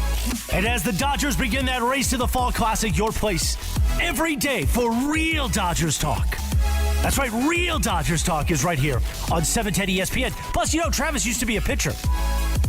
Not a catcher, but a pitcher. So, he's got insight, we think. Don't miss real Dodgers talk as we get ready for the playoffs right here on 710 ESPN. Right now, more of Travis and Sliwa, your Monday. You ready for my insight into the Dodgers, Slee? This is highbrow analysis. Let's get everyone prepared. The floor is yours. Thank you. A week from tomorrow, none of this means jack you-know-what. Amen. That on October 11th, yep, Game 1 against probably the New York Mets, but who knows? Could be the Padres, right? You never know. They could have had a 112-win season or whatever number they're going to end up with, and it means nothing other than they're a good team. It's the only thing it means. But whoever they're playing, the Padres are a pretty good team. Mets are a really good team. It means absolutely nothing because it's all about whether or not you perform in October. I want to play this for you for Dave Roberts, who he's telling the truth. Everything he's about to say here is accurate and true, and I absolutely don't like it. There are fans, some subset, that feel that they don't get interested until the postseason, and the season is defined by that. That's their prerogative. There's another subset of fans that can appreciate what goes into winning, having the season we're having, and understanding that there's a lot of things that happen that play out in a postseason that are unpredictable. That's the ride of the ups and downs and unpredictability of baseball that makes it so great. There's that subset that's in it with us, really appreciate that this is a great team, and they're prepared to handle any result. I can't tell you how much I don't like that. First of all, it feels like you're setting up for something that may happen, right? That, hey, if you get it, you get it. But if you don't, I can't really help you with it, right? If you're just one of these guys that think it's only about winning the World Series, that's your prerogative, but you don't get it. You don't get the fact that it's been 6 months of exemplary play, unbelievable performances, really good fortune, and if you can't appreciate that, well, then really I can't help you. You know what I would like to have, Slee? I would like to have a really great season that ends with a really great postseason. I don't want to be the guy that gets it. I don't want to be the guy that's like, hey, do you know how hard it is to win 112 games? That you don't understand that anything can happen in the postseason. You don't understand that Darvish went out there and pitched a great game, or Jacob deGrom beat. I know, I get it. You're right. I don't want to have that conversation anymore. Can we just please punch that ticket in a 162-game season, in a full postseason, and just be the champs like that once? Can we do that, please? I'm actually I don't understand his argument. I'm confused of why have that quote. What's the point of that quote? What? That's a good question. What's the reasoning of saying? And listen, we don't have to go back, but we obviously remember he was on the Dan Patrick Show. We are winning the World Series in 2022. We're winning the World Series this year. Put it on record. And by the way, I have no problem with him saying that. No. It's not Bob Melvin saying it, or the Padres, where you're like, no, you're probably not going to win the World Series. Dodgers win the World Series, no one's going to be shocked or surprised. What is the advantage? What's that set up for? I'm genuinely asking because there's nothing he actually has in that quote that makes sense to me. The winning 100 makes sense, and why say it, or makes sense that you don't agree with it? Why say it? And I don't agree with it. Why? You won 110 plus games. Nobody's questioning that. Actually, I think that strengthens the argument, the way you went through all these different teams in Major League Baseball over 162 game sample size. You set your franchise record. You're setting records, it seems like, every single night. Your run differential is the most ridiculous thing that I've ever seen. One of the best of all time. I don't understand what's the point of the setup that you just had. Because remember last week you and I were saying, what is the most optimistic thing you could think of them going to the postseason? Yep. We just said, just do exactly what you did in the regular season. We didn't say anything crazy. No, it's just be the same team that you were in the postseason, or in the regular season, do it in the postseason. You most likely go win a World Series. I don't understand the reasoning of the quote. Two things I think that are going on. Number one, he's right in the sense that this team won whatever the number's going to end up. Let's call it 111. I don't think anybody's arguing that. No, nobody's arguing it, but he sees what is a real possibility. Dodgers lost 5 of 6 to the Pittsburgh Pirates this year. That's weird. I think they lost 2 different series to the Colorado Rockies this year. Colorado's not a good team. Yeah. That's weird. He's saying, hey, listen, just because the baseballness of it all may happen in a week doesn't mean that what we've done isn't awesome. Because I think he feels he's getting that sense of, and he's right, there are kind of two groups of Dodger fans. There are baseball people, I put myself in this group, that understand what they've done this season is unbelievably difficult, especially with all of the extenuating circumstances of Buehler and Bauer and Kimbrel and all the things that didn't work out well. But there's a larger group of people that's like, yeah, well, if you're this good, why can't you win the World Series? If you were this much better than the Astros or the Nats. But isn't everybody on that list? Yes, but not everybody else won 112 games. No, but what I'm saying is, you said there's two groups of Dodger fans. Yeah. I don't think there's two groups. Oh, I do. I think there are people that understand. What have you always said about the Dodgers? You can understand how good they are. Yeah. By the way, they also I'm not saying there's anybody they that's have a okay with them 300. losing. But what I'm saying is that you can appreciate what they've done in the regular season, but to an extent, not really care. Like you could put if they didn't win, let's say they won 112 games, or they won 99 games, but they still won the division comfortably. I don't think your win total in the regular season, we can stop and appreciate it, but they're the Dodgers. They have the highest payroll in Major League Baseball. They have arguably the best farm system in baseball. They have arguably the best front office in baseball. They have some of the best players in baseball all on one team. Of course your expectations, whatever you accomplish in the regular season, doesn't mean anything unless you win the whole thing. See, that's where I don't think that's right. I think that's what everybody wants. Everything you laid out is right, and everybody wants it, but this is the one sport where all of those things that you just laid out as truths, and I agree with you, it gives you an advantage, a slight advantage in a relatively short period of time, in a 5-game series, in a 7-game series. I'm better than you. The good team beats the bad team in baseball 60% of the time. In the NBA, the good team beats the bad team probably, 85% of the time. It's just, it's a much different and he knows that.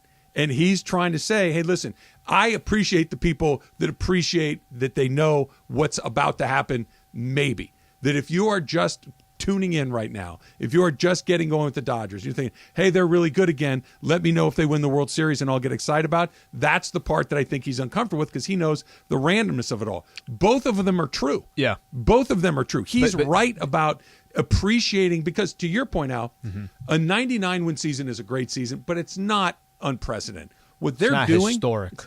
Better word. This is borderline historic. This is putting them in a very small group of teams. I think if they get to 111 or more, there's only 6 teams that have won that many games. I remember you mentioned that last week. That they've been playing baseball 140 years. But Dave Roberts should also understand this. It's not that you're isolating one year for the Dodgers. You can't.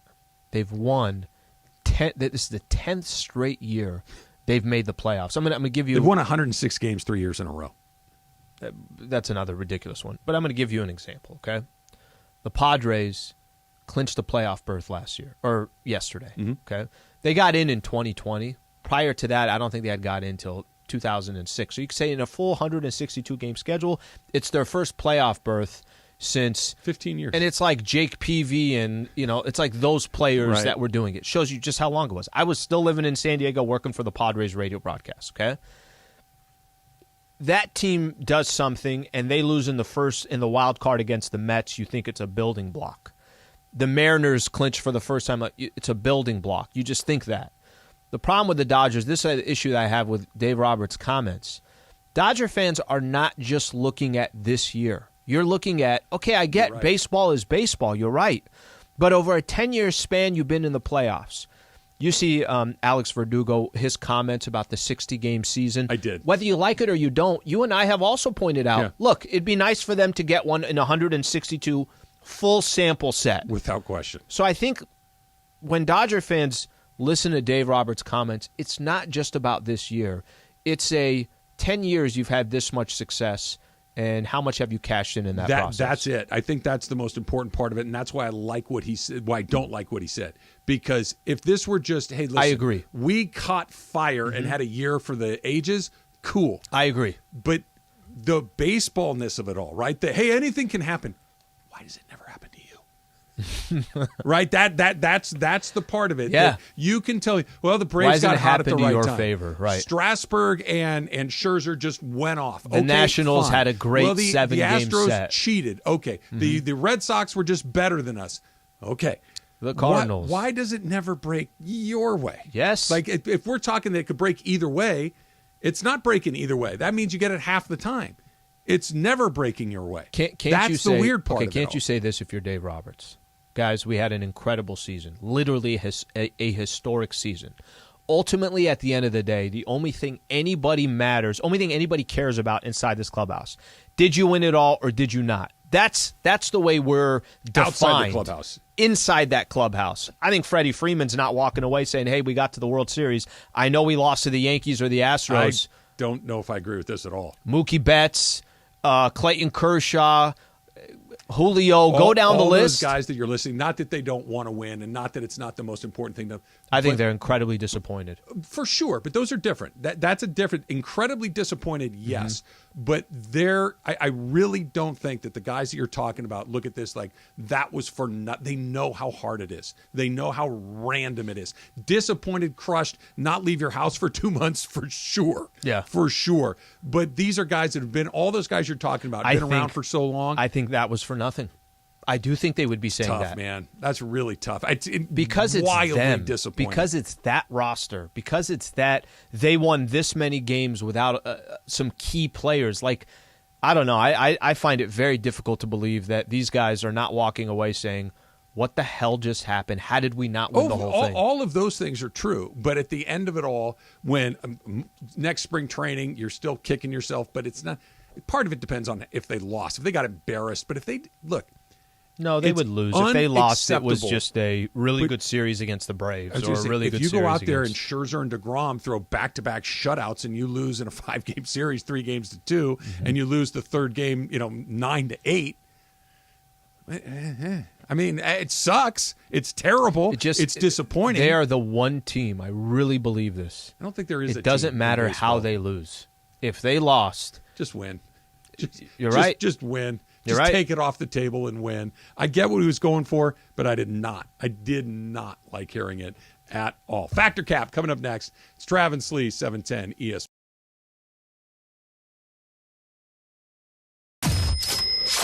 710 ESPN is giving you a chance to win $1 million. $1 Million Mondays. $1 Million Mondays. Listen every Monday during football season to Travis and Sliwa, Mason and Ireland, and Sedano and Cap. All you have to do is make a super prediction. And you can win $1 million. And you can score tickets to a game at SoFi for just playing on $1 Million Mondays. $1 Million Mondays. 710 ESPN.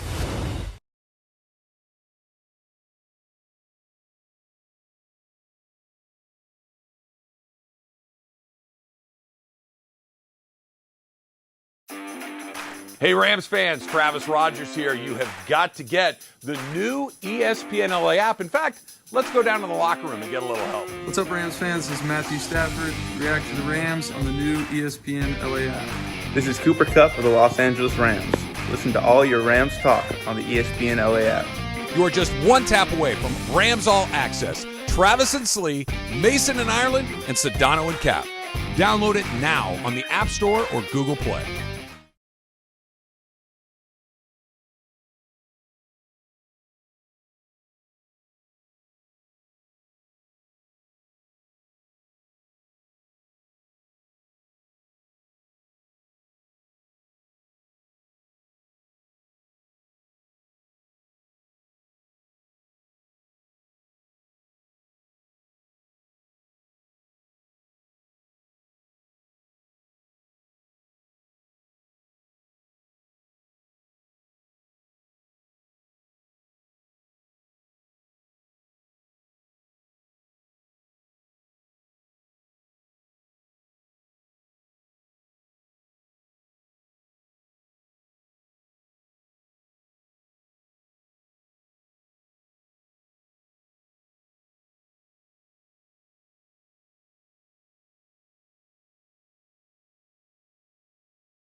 and Sliwa. We're here each weekday, 10 a.m. to 1 p.m., and it's time for Factor Cap. Oh, that's cap.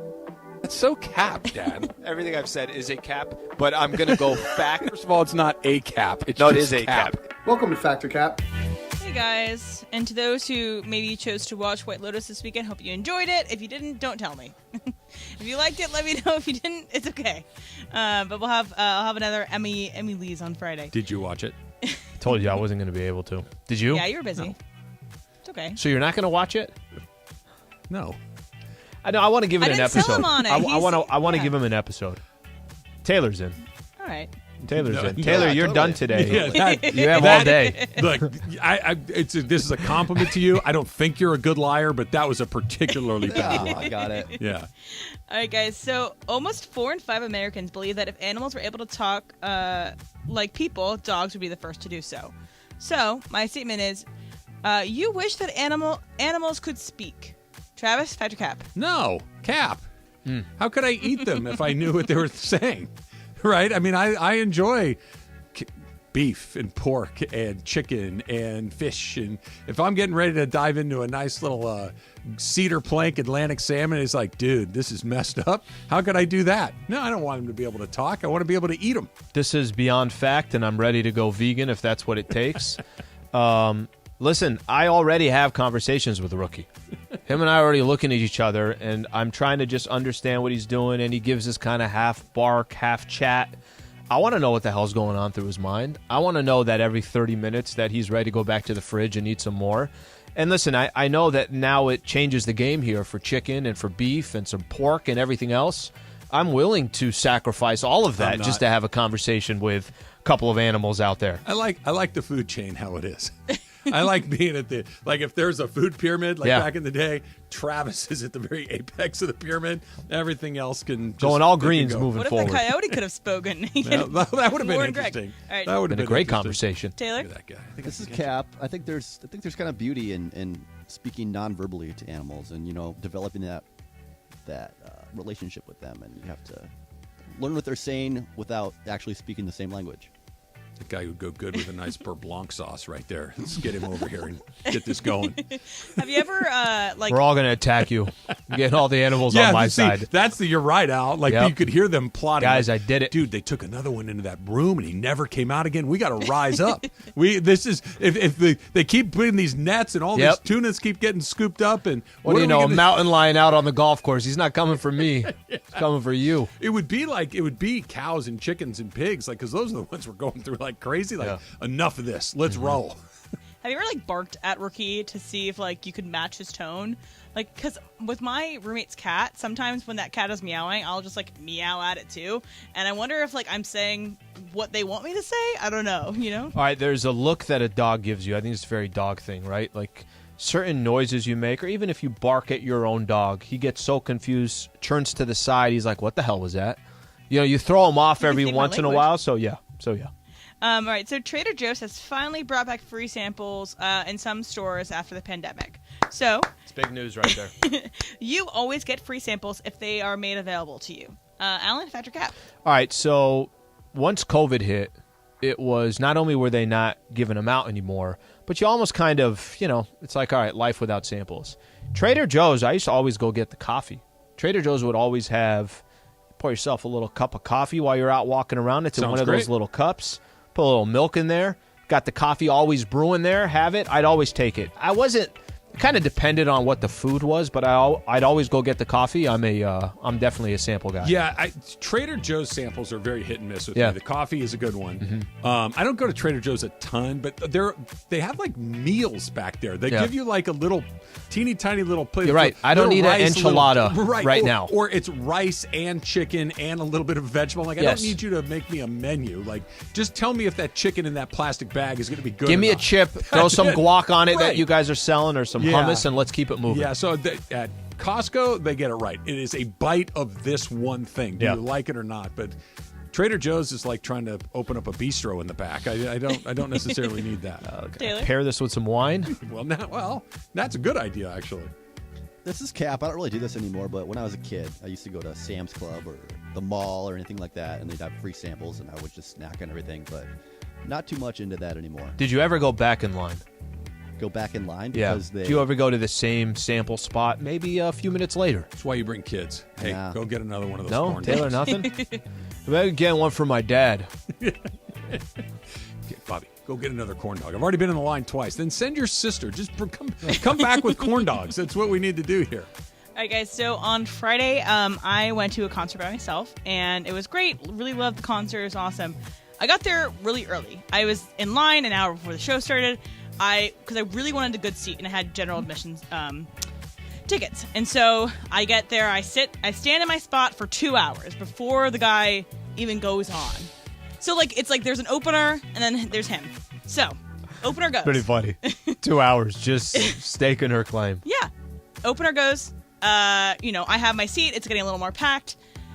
Before the main guy comes on, this woman and her boyfriend try to come into my aisle and because I'm on the edge, they try to push me, and it was like, and so the security. You're sitting on the aisle? I'm standing on the aisle because there's But it's your seat is the one on the aisle. Yeah. Okay. And so the fire department has the line where we need a mode of escape, so you can't be past this line.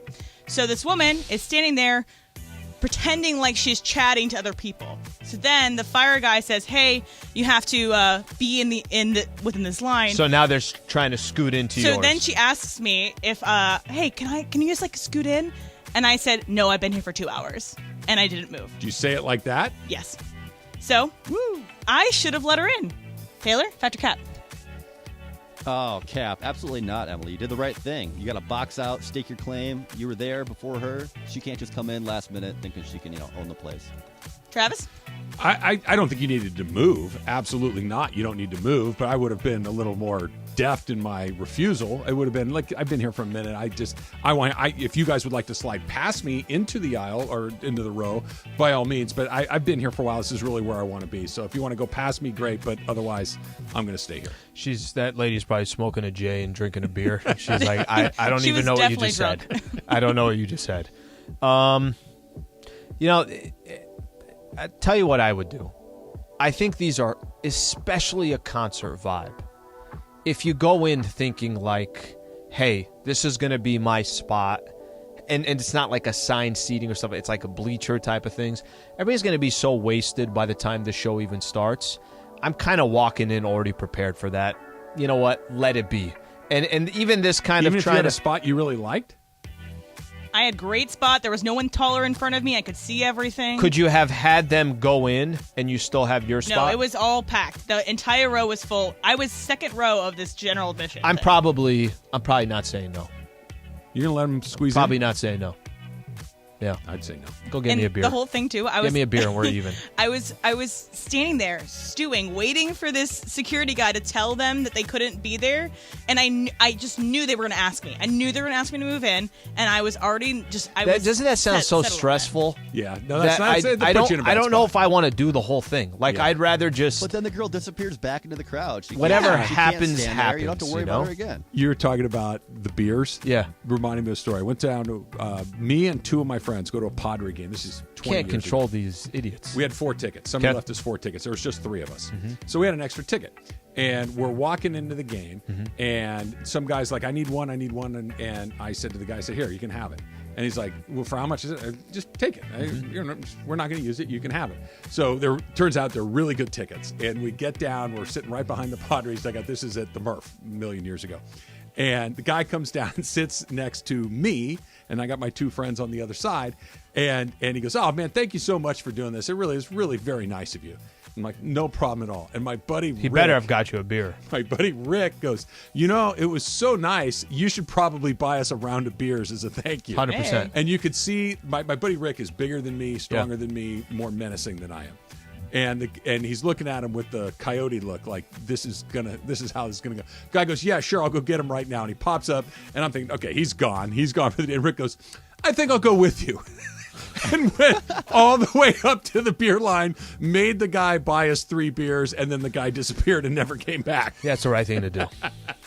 the right thing to do. It's pretty great. It was pretty great. It was a very, very like That's this guy so thought funny. this is so nice that and then he ended up having to buy 3 $12 beers. Worth it. He could have been sitting on the on deck circle. It's awesome. Loved it. It's All worth right, it. so it is October 3rd, and so I would be remiss if I did not bring up this moment of pop culture. On October 3rd, he asked me what day it was. It's October 3rd. So,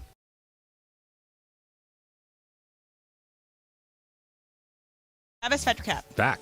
Love me. It's funny. It's poignant in certain parts. It has Lindsay Lohan at her absolute zenith. Not bad there.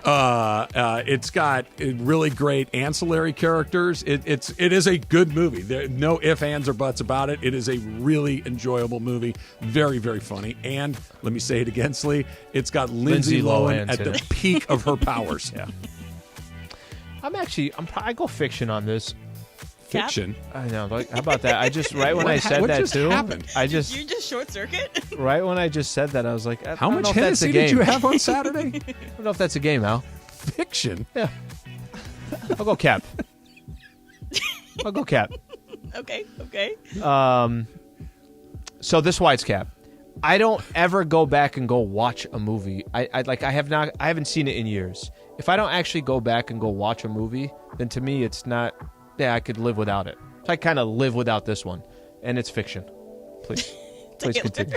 I feel like you should go back and watch that movie. You may change your tune. By the way, It's great. you're probably not wrong. It holds up. You don't even have to have the sound on. Okay, I'm just saying it's a good movie. Taylor. Just Google image the man. movie. That's it. Yes. You don't even actually have to Perfect. see the movie without Perfect. sound either. Katie with a C. Fact or fiction? I don't know. I've never seen it. Well, You never seen it? Never seen Mean You, Girls. Cap. Oh, I you saw it a could long time probably ago. miss it. I don't think it's for you. Knowing you a little bit, I don't think that would hit you quite right. Just for cultural, relevancy, and it'd be good to That's see great it. It's funny. It does. It's a very funny movie. Just never got around to it. I probably haven't seen it in easy 10 years, 12 years, something like that. Let's watch it together. I might actually go back and I'll watch do it some now. Googling for you. You're selling me during on the it. break. It's just it's not a bad deal. It's not a bad deal. Shohei Ohtani and the Angels struck a deal that did the Angels get one right? I think they got one. They got one right. That's give them next. some It's credit. Travis Lee, 710 ES.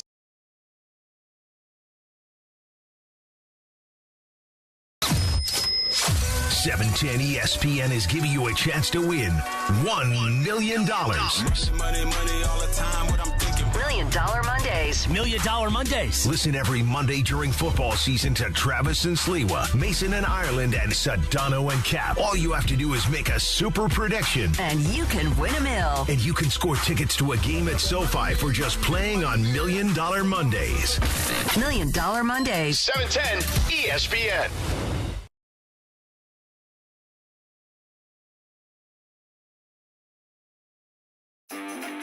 Hey, Rams fans, Travis Rogers here. You have got to get the new ESPNLA app. In fact, let's go down to the locker room and get a little help. What's up, Rams fans? This is Matthew Stafford. React to the Rams on the new ESPNLA app. This is Cooper Kupp of the Los Angeles Rams.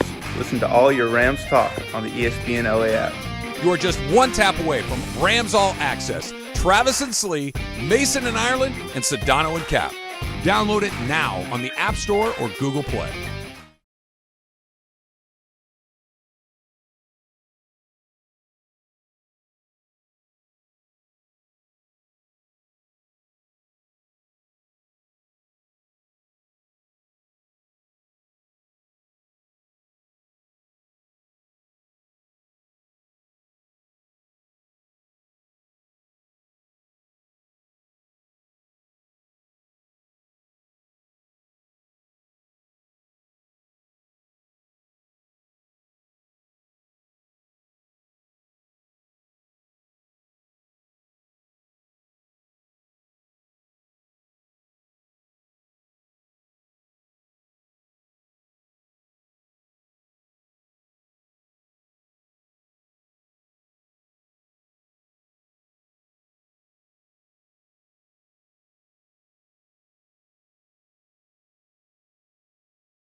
is Travis and Sliwa, your $1 Million Mega Monday. How about that? Keep listening for your chance at $1 million. It is $1 Million Monday, and don't forget, coverage begins at 3:15 p.m. this afternoon. Rams versus the Niners, Monday Night Football. Hear the Buffalo Wild Wings countdown to kickoff with Travis and Kirk. And then at 5:15, Rams-Niners kickoff from Levi's Stadium. And Lakers tip off the preseason on our sister station, 11:10 a.m. Sliwa's got your Toyota Lakers countdown to tip off, 6 p.m. on 11:10 a.m. Tip off at 7:30 from Crypto. Got that? Rams on 7:10, Lakers on 11:10. Meanwhile, Travis and Sliwa continues your Monday right now. A lot of people are very confused by your fiction call out during the last segment. I think they should be confused. We've been doing that for well over a year. Fact or fiction? Fact or fiction is a phrase that gets said in the universe, but not on this show. Fact or cap. I'm changing it. I changed the name. You should absolutely answer fiction every time from this point forward. Moving forward. That's the way it should be. Moving forward. I think that's a very, very good idea. Tell me more about your wedding. Did you get to watch any football at your party yesterday? Actually, you know what? I got a free pass. Did not have to go to the barbecue. You didn't have to go? Oh, that's nice. We didn't get back till late by the time, so she didn't even get there till after 4:30 or so. I didn't get back to L.A. till we didn't get back till like 3:30 or so. I kind of was able to. I got work. Is it the kind of free pass that's going to come up later in an argument? No, she's good. She's not. I mean, maybe she does bring it up, but she's pretty good about it. You pulled the I got to watch these games for work? There was some of that, and it was also I don't really want to go. I was so freaking tired. Tired or tired? Both. And I drove up, took 3 hours to come up from. That's not a good drive. You're feeling hungover. You're driving up from San Diego to L.A., and you're just sitting in traffic? A flight hungover's slightly worse because you're trapped in that seat. At least in a car, you could pull over and get a McDonald's or something to try to make yourself feel better. I needed to survive. Tonight we have a game on top of the first game, on top of doing the show tomorrow, out to Vegas for 2 days. So were you watching tape yesterday? Like, take me through your Sunday afternoon. No, I was watching football. Yeah? Watching football.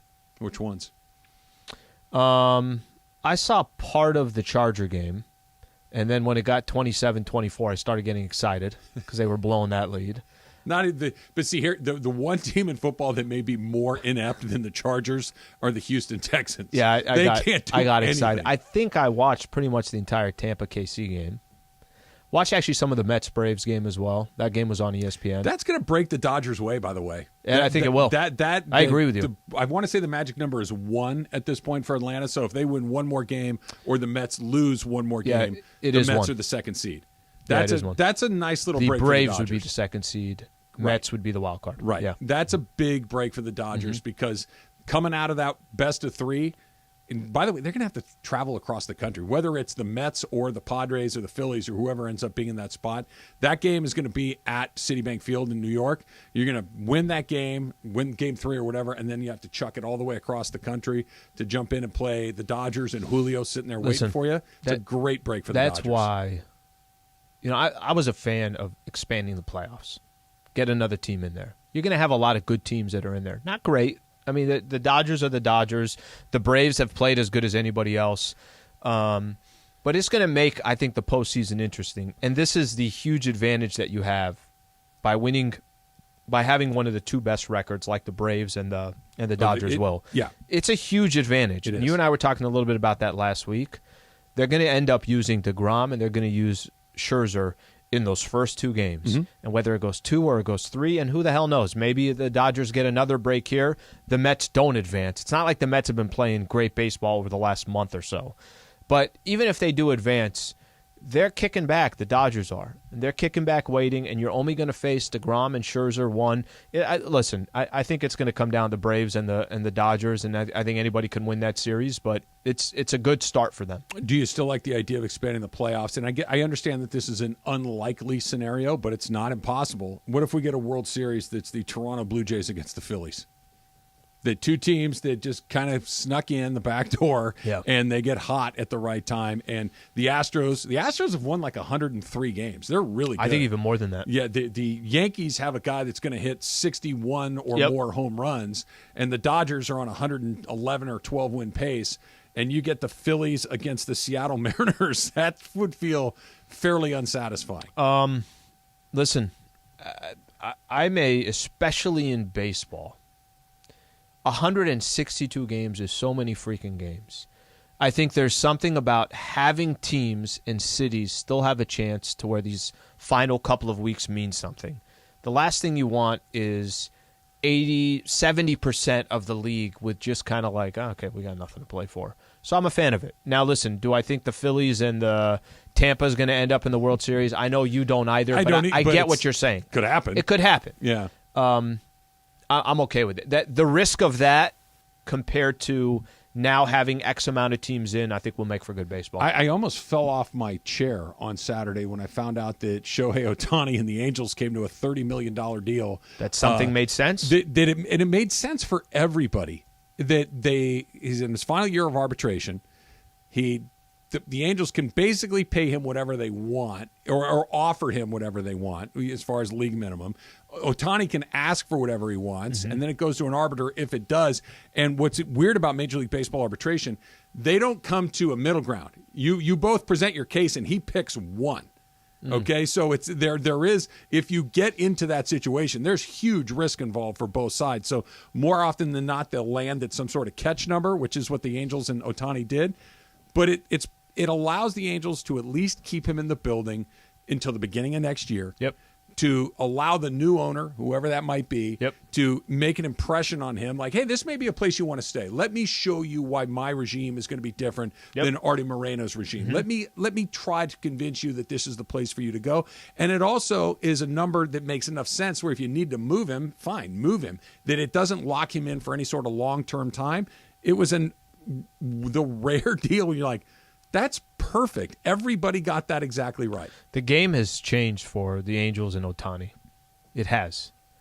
And I'm not telling you that Ohtani is going to stay long-term with the Angels, but 30 days ago, if you thought it's the same ownership and the pitch is coming back and it's going to be, look how we're going to do things differently. You're not believing that pitch. The game has changed. And I think the fact that you're going to have eventually, hopefully, by the way, it comes sooner than later, that they could kind of identify a group, and now all of a sudden there's a little bit of momentum where, Ohtani, we just want you to listen to our pitch. And if you're completely hell-bent that by the time you get to, let's put it this way, by the time they get to, if it's not spring training beginning, if they just have an opportunity to at least convince this man, hey, this is the right place to be. By the way, ownership on the other side could say, you know what, this is going to be such a long process of getting better again. Let's just actually shop Ohtani. Let's get as many assets as we can, and let's just kind of start this whole thing over. I don't know what the game plan is, but don't you feel more comfortable with Ohtani too, kind of knowing that at least I could see what they're planning to do, and if I don't want to do it, I don't have to. I think it depends on who it is, right? That if it's, use this as an example, I know that the name's been tossed around there. I have no idea if it's real or not, but if it's Joe Lacob, sure, you have my full attention. Yeah, I'm with you. I'm listening to what you have to say because there's a track record of you putting pieces in place, executing your plan, having the plan work. If it's Mark Cuban, I'm just throwing rich guys that are in sports. Steve Ballmer's another good. Stan Kroenke. Yep. Any of these guys, like, yeah, okay. Guys with a track record. Yes, I'm paying attention. If it's just somebody that's got a lot of money that wants to buy in, if it's, for instance, when Artie Moreno showed up, nobody really knew a whole lot about him other than he was very rich and he was going to buy the team. That would give me a great deal of pause because at that point you're asking me to take your word for it. When I could go and sign with the Dodgers who know what they're doing, with the Braves who know what they're doing, with the Yankees who know what they're doing, with the Chicago Cubs who kind of sort of know what they're doing, the Giants who know what they're doing. And that there is no, let's wait and see. Because Trout is at a different spot in his life where it feels like Trout has roots in Anaheim. That I came up here. This is where I've done my work. This is where I'm going to stay. I'm going to be the greatest player in franchise history, et cetera, et cetera. Ohtani had a career before he got here. Came here, hurt again, and then just awesome Blew for up. A couple of years. I can go anywhere. I don't owe anybody anything here. I can move on to the next spot. I'd be very likely to leave unless it's one of those heavyweights like we're talking about. But by the way, this kind of goes back to this. Whatever they end up doing, it sounds like a new group coming in. That's the greatest news for an Angel fan, number one. And number two, you'll at least get a seat at the table to where you can have that conversation. And if it doesn't make sense and the franchise decides, let's move on, or he's going to leave either way, then you make your call from there. But the Trout thing, if he's staying, that sounds so disappointing. Hugely. Of a career that it just kind of continues the way that it has been, because even if new ownership comes in, it's going to take a second. Not going to happen overnight. In baseball, it could take 5 years. Okay, so with that's definitely. He's 15 years. He's in his mid-30s now. He's making $40 million a year, so I mean, he's sleeping soundly at night. He's not worried about. He'll be comfortable. You know, when he's in bed. that tuition at Cal State Fullerton's coming up. I got another $1,200. I got to get this. But winning. Yeah, well, sheesh. I mean, if that look, I there's a lot of reasons to be critical, but when somebody says, "Would you like $480 million?" the answer is yes. We'll figure out the winning some other, but would you like $480 million? Yes. As a matter of fact, I would. Can I borrow your pen? I'd like to sign this contract right now. Let's get that done. It's Christmas Eve for Mr. Sliwa over there. It's Lakers season starting tonight. What are the expectations? That's next. It's Trav and Slee, 710 ESPN. Hey, Los Angeles, this is the Fat Jack. Are you betting? 710 ESPN is giving you a chance to win $1 million. $1 Million Mondays. $1 Million Mondays. Listen every Monday during football season to Travis and Sliwa, Mason and Ireland, and Sedano and Cap. All you have to do is make a super prediction. And you can win $1 million. And you can score tickets to a game at SoFi for just playing on $1 Million Mondays. $1 Million Mondays. 710 ESPN.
Hey, Rams fans, Travis Rogers here. You have got to get the new ESPNLA app. In fact, let's go down to the locker room and get a little help. What's up, Rams fans? This is Matthew Stafford. React to the Rams on the new ESPNLA app. This is Cooper Kupp of the Los Angeles Rams. Listen to all your Rams talk on the ESPNLA app. You are just one tap away from Rams All Access. Travis and Slee, Mason and Ireland, and Sedano and Cap. Download it now on the App Store or Google Play.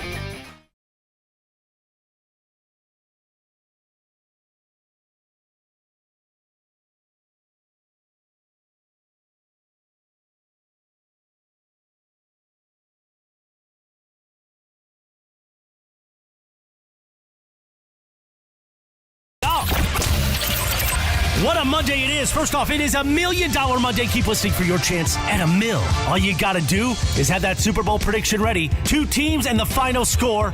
And keep listening all day to 710. Rams Week 4. Rams-Niners up in the Bay Area. Coverage begins at 3:15 p.m. today with Travis and Kirk Morrison. The Buffalo Wild Wings countdown to kickoff. Meanwhile, Lakers tip off the preseason. You can hear Sliwa and his pregame coverage at 6 p.m. on 1110 a.m., our sister station. So you got that? Follow me, cameraman. Rams on 710, Lakers on 1110 tonight. Plus, we had a USC win on Saturday, UCLA won, and, yes, is the Slee curse over? The Raiders took care of business and beat the Broncos yesterday. Raiders get their first win. What a mega Monday it is. Let it begin, Travis and Sliwa, right now.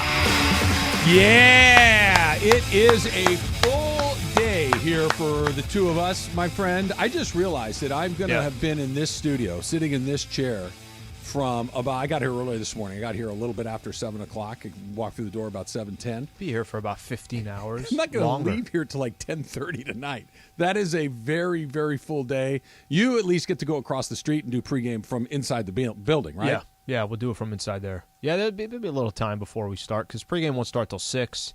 So we'll, I don't know, bother you for a couple of hours before you start your pregame show? You should sit in on the pregame show. We could get your takes on the Rams and the Niners as we get ready for that. And then, look, what time's tip-off? 7:30 for you? 7:30 tonight, yeah. So game's, 2.5-hour game? So that's 10. Mm-hmm. We'll be, I think I should just sit in and do the pregame show, the postgame show with you afterwards. How funny is that? Yeah. We're both going to be, and the broadcast, they should just keep it both on 7:10, and we're just both talking over each other. Well, no, I'll talk for a minute, and then you talk for a minute, and then we'll let Kirk talk for a minute, and then we'll just kind of go around and around and around. Trav, your turn real quick on Cam. You can take a Laker call, and then we'll throw in some Cam Akers sound. We'll just kind of, we'll layer everything on top of each other. I think this is a good idea. Why did we just come up with this right now? It is. The powers that be didn't come up with this before. And you got here early today, too. You were here far earlier than you typically are. I had to record something as well. This Lakers Talk Daily. We're in. Like, is this not now the time? Is this your new routine? Should I expect you to come through that door around 8:30 from now on? If they got a game, then got to get it up earlier, right? We'll put that up earlier because the short life is even shorter. Oh, you know what I'm talking about? Very true. But if it's a day off, then we don't have to worry about it. What was the Lakers Talk Daily today? Expectations, preseason.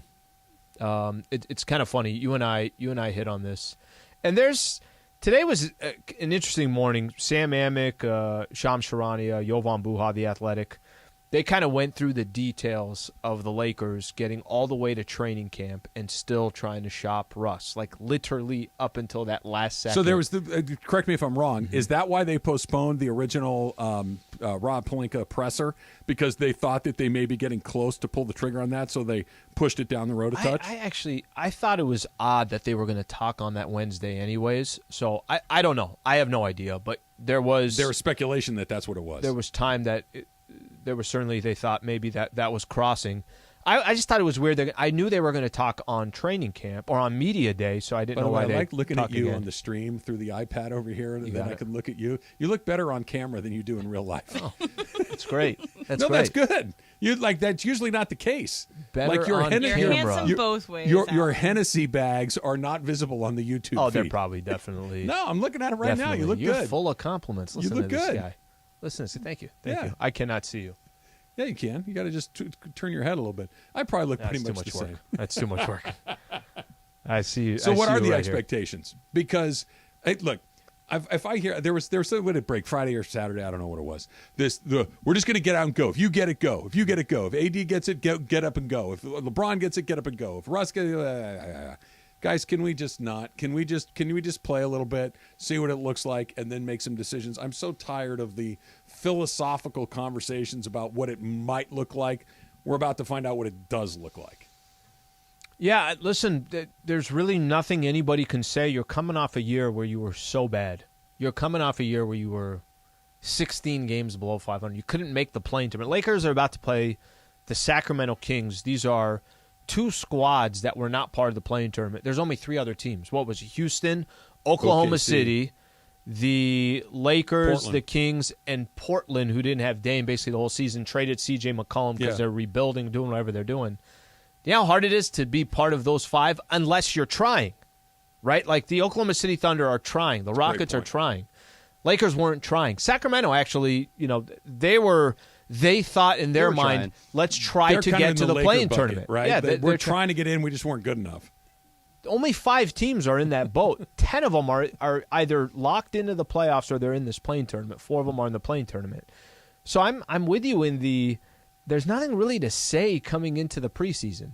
Either they're going to establish who they are. Hey, this is our identity. Darvin Ham keeps stressing defense, so we're going to freaking be a defensive team.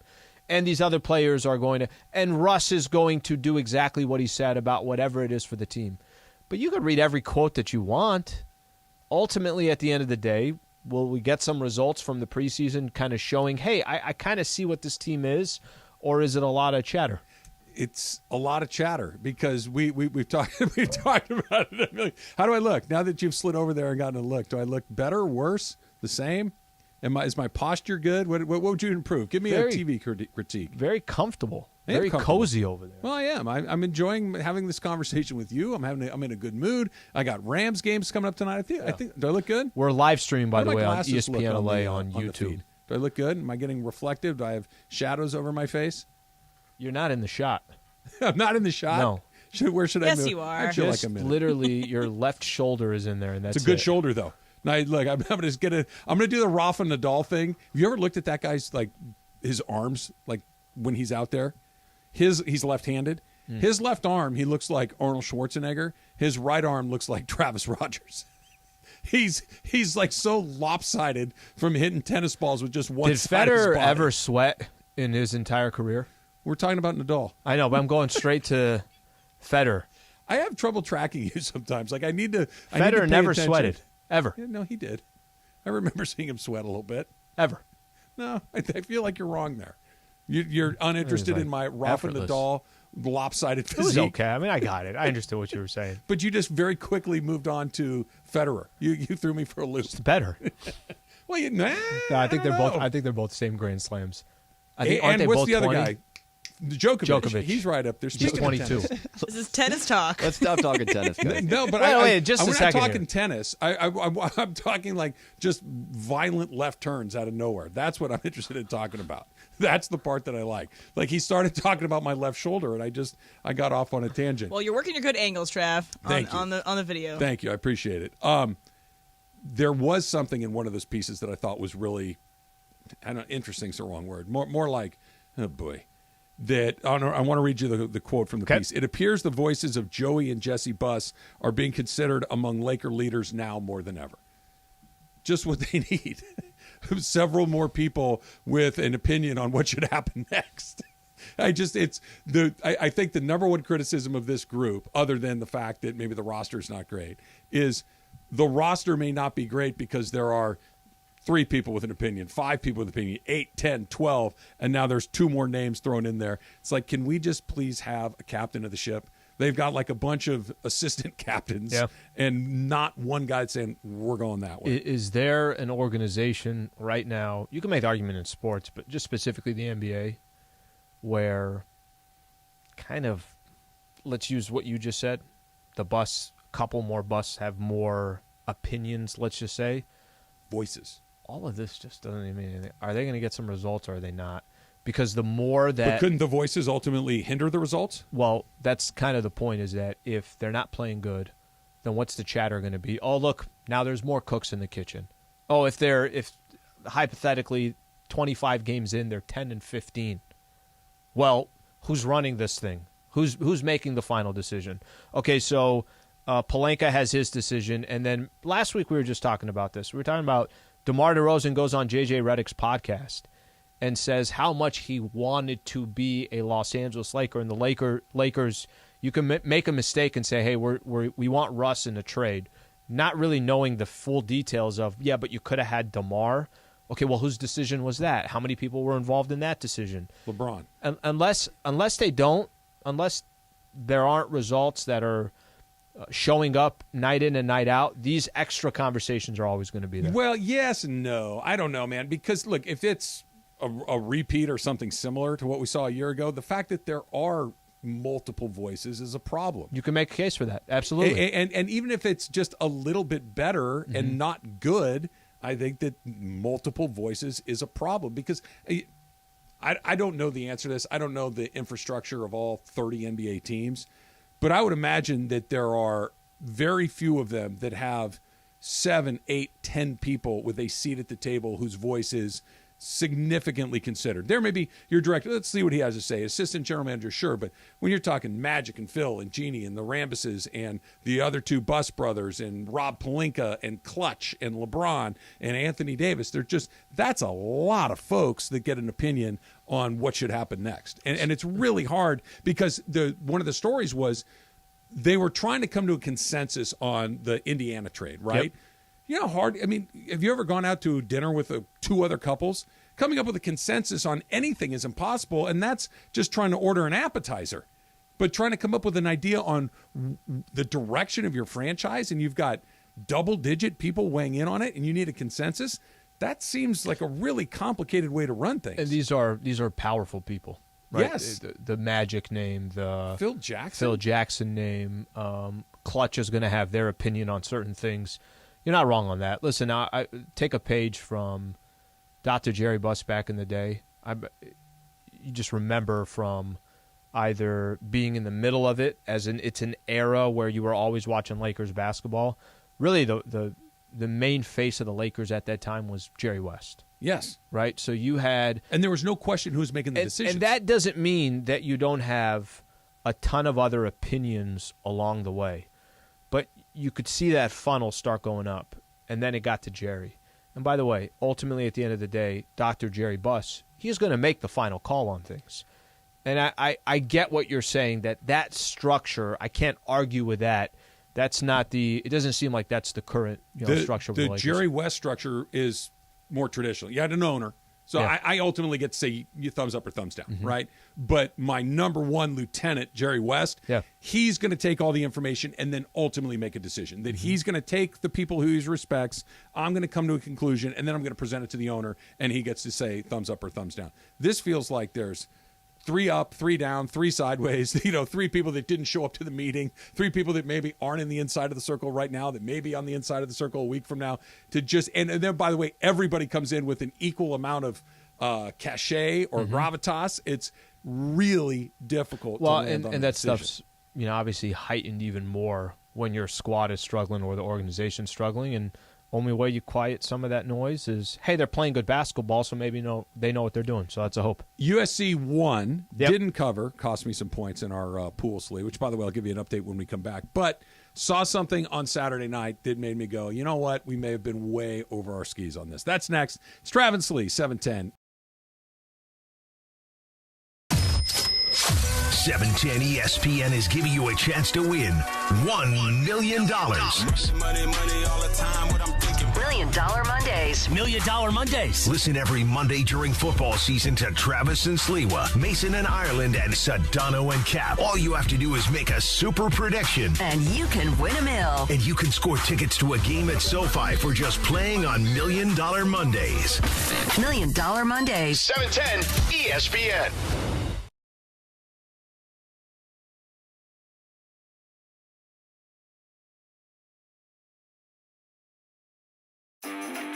Hey, Rams fans, Travis Rogers here. You have got to get the new ESPNLA app. In fact, let's go down to the locker room and get a little help. What's up, Rams fans? This is Matthew Stafford. React to the Rams on the new ESPNLA app. This is Cooper Kupp of the Los Angeles Rams.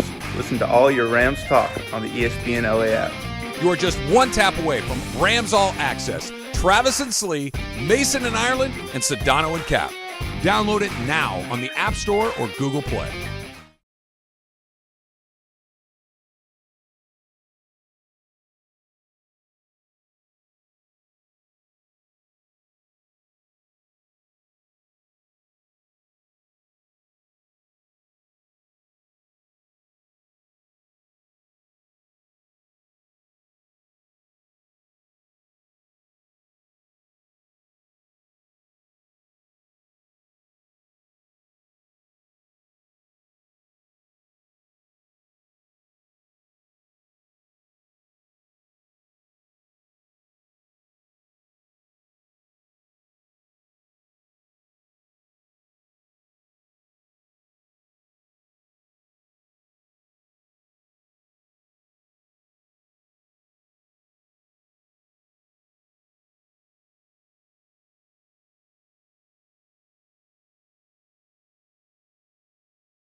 Each Monday. We got caller number 7, yo.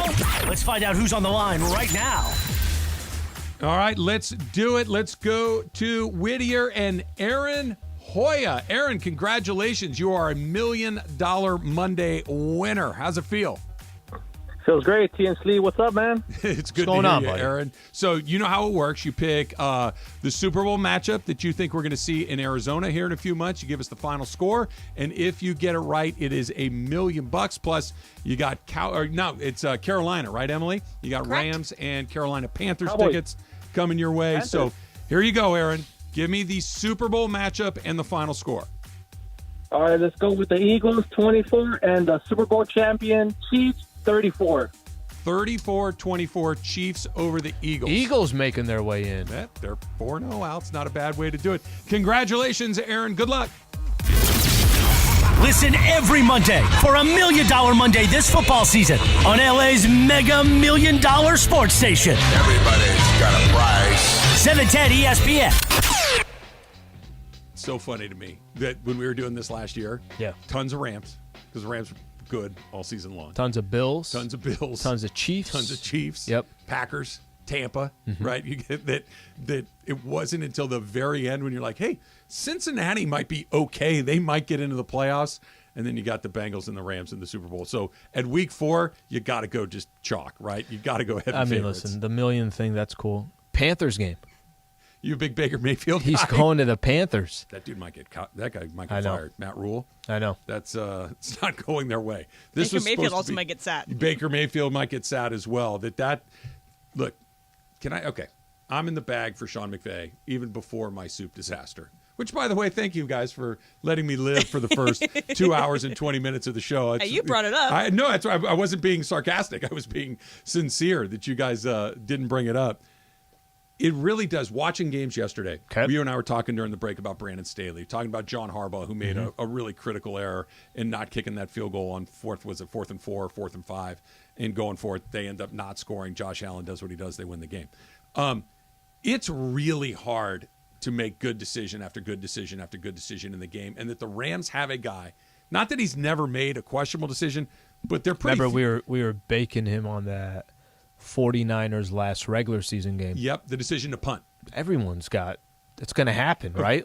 But the fact that you can isolate the one that you remember talking about says something. It says a lot, Yeah, it does. right? That this is a guy that not only has his team prepared more often than not, but in-game decision making. Go for it, don't go for it. Kick a field goal, not kick a field goal. Challenge or not challenge. They're really good at making those in-game decisions that need to happen really quickly. Sometimes they're just the basics too, right? Don't overthink it. Don't all of a sudden think you're the smartest head coach in the league. Don't all of a sudden say to yourself, well, if we zig when everybody thinks we're zagging, it's like, no, you don't need to do that. And if you do that enough, then we start bringing up coaches. I think that's why Staley gets mentioned a ton of times, is because you do stuff that are so unorthodox, and you're trying to think, hey, are we smarter than everybody else? You end up looking like an idiot. It's not just Staley, by the way. But be a little bit flexible. Have an idea of. We talk about DeMarco all the time. Do you have an identity? Okay, we go for it. We're aggressive. We're this. We're that. Whatever. You have an identity of. This what is you our are. makeup. But there also needs to be a. Hey, listen. I understand we go for it, but if we don't go for it right here, we're in the playoffs. That may be something where you need to go away from your philosophy and just be in the moment and make decisions accordingly. Were you kind of getting excited here about USC and UCLA? Are things starting to change here in your life? I'm mildly intrigued by UCLA. Mildly. They've got two. They got Utah and Oregon coming up next. So if they get through that, or even if they get through that with 1-1. I was going to say, you don't have to get through that. You come out 1-1 versus those teams. Listen, they're 5-0. And the game there was a Friday night game, and Washington is actually they're a ranked opponent. You just assume that they were going to win. You just assume that anytime UCLA actually takes on good competition, they're not going to come out on the right side. I think it's kind of a cool story. I really do. And I know it's still very early on, but the fact that we're talking about UCLA, the fact that there's going to come a game on Saturday and there's 2 ranked opponents in LA, I think is obviously a good thing. I'm going to really have my foot on the brake with UCLA. I've just seen it way too many times of how this plays out, where it's like, no, it is different this year, and then splash. Different? I don't know if it's different. Yeah. I'm just happy that it exists. It's intriguing. And the move that DTR put on those guys at the goal line was awesome. I'm going to remember that for a while. USC's not going to run the table. They're going to lose a couple of games. That defense couple sucks. games. Yeah. So not one game. No, they're couple games. They were trading scores with Arizona State, who's awful. But here's the thing that's kind of happened. I know the this game they played before was that Oregon State. Yeah. The defense has been an issue the entire. Nothing's really changed, right? Like that's always been an issue, and I think there are a lot of people saying, "Look, give them their praise. Their offense is as good as anybody's offense in college football." And you and I talked about this. Got to get stops. You have to get stops. Lincoln Riley in a lot of those playoff games that he was in, all of those games they lost not because of offense. They lost because they can't stop anybody. Look, I'm okay with if you want to go back and forth with Oklahoma. You want to go back and forth with Utah. You want to go back and forth with Oregon, sure, or Texas, Alabama, Michigan, Ohio State, fine. Mm-hmm. But when Arizona State can move, like for instance, last week against Oregon State, like you were talking about, Oregon State didn't move the ball, but they're not supposed to. They're Oregon State. They don't have a dynamic offense. Arizona State is one of the worst Power 5 teams in America. Yep. And through the first 6 possessions of that game, there were 5 touchdowns and a field goal. When you play a good team, that's not going to work. Mm-hmm. You can't trade touchdown, and hope you get the ball last. When you play Oregon, Utah, UCLA, maybe Notre Dame, certainly once you get into a college football playoff, you're going to have to get off the field more than once or twice a game. You're going to have to get off the field half the time. And just watching ASU move as easily as they did against the Trojans, it was one of those, I'm just not feeling this anymore. The offense is great. Mm-hmm. I have no complaints about the offense at all. But unless they can really tighten up that D, that feels like a team that's going to lose a few games. I got a question for you on that in just a second. So stat here of the day, USC's offense. So they put up 40-plus points in 4 of their first 5 games, first time since 2005. Stat here of the day is brought to you by Stat Hero. Look for local market lineups inside that Stat Hero app and filter by single games. Pay attention to local market lineups at stathero.com. Download the app. Make sure you put the promo code 710. You'll receive a 100% deposit match. Stat Hero, winning isn't a fantasy. Okay, so based off what you just said right there, are you saying they're going to lose a couple games? Just look at what they have in their regular season right now. Look at the competition that we know. Some games, maybe the UCLA game is more interesting than we thought a couple weeks ago. Forget the Pac-12 championship. Forget college football play. Forget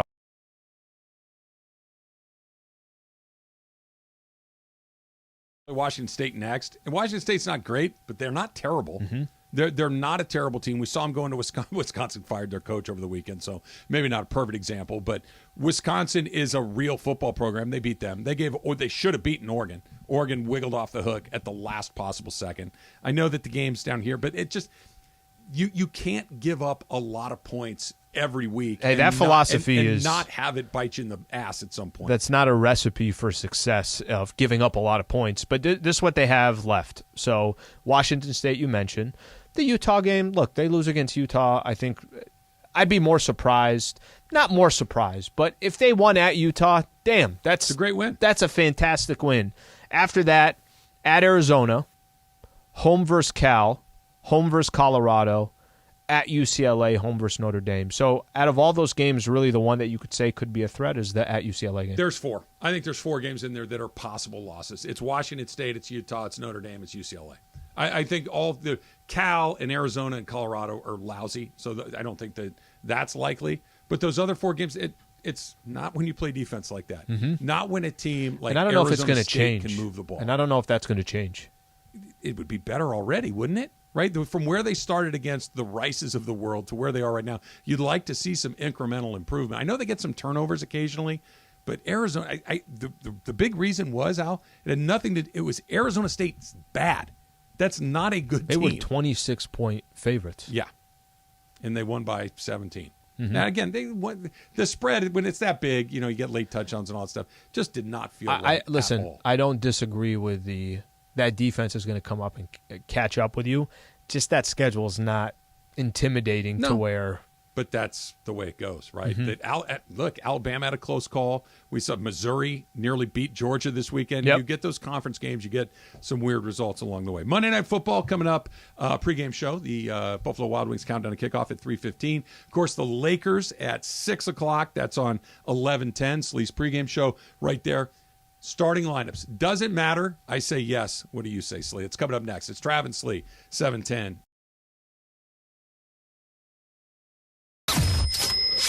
710 ESPN is giving you a chance to win $1 million. $1 Million Mondays. $1 Million Mondays. Listen every Monday during football season to Travis and Sliwa, Mason and Ireland, and Sedano and Cap. All you have to do is make a super prediction. And you can win $1 million. And you can score tickets to a game at SoFi for just playing on $1 Million Mondays. $1 Million Mondays. 710 ESPN.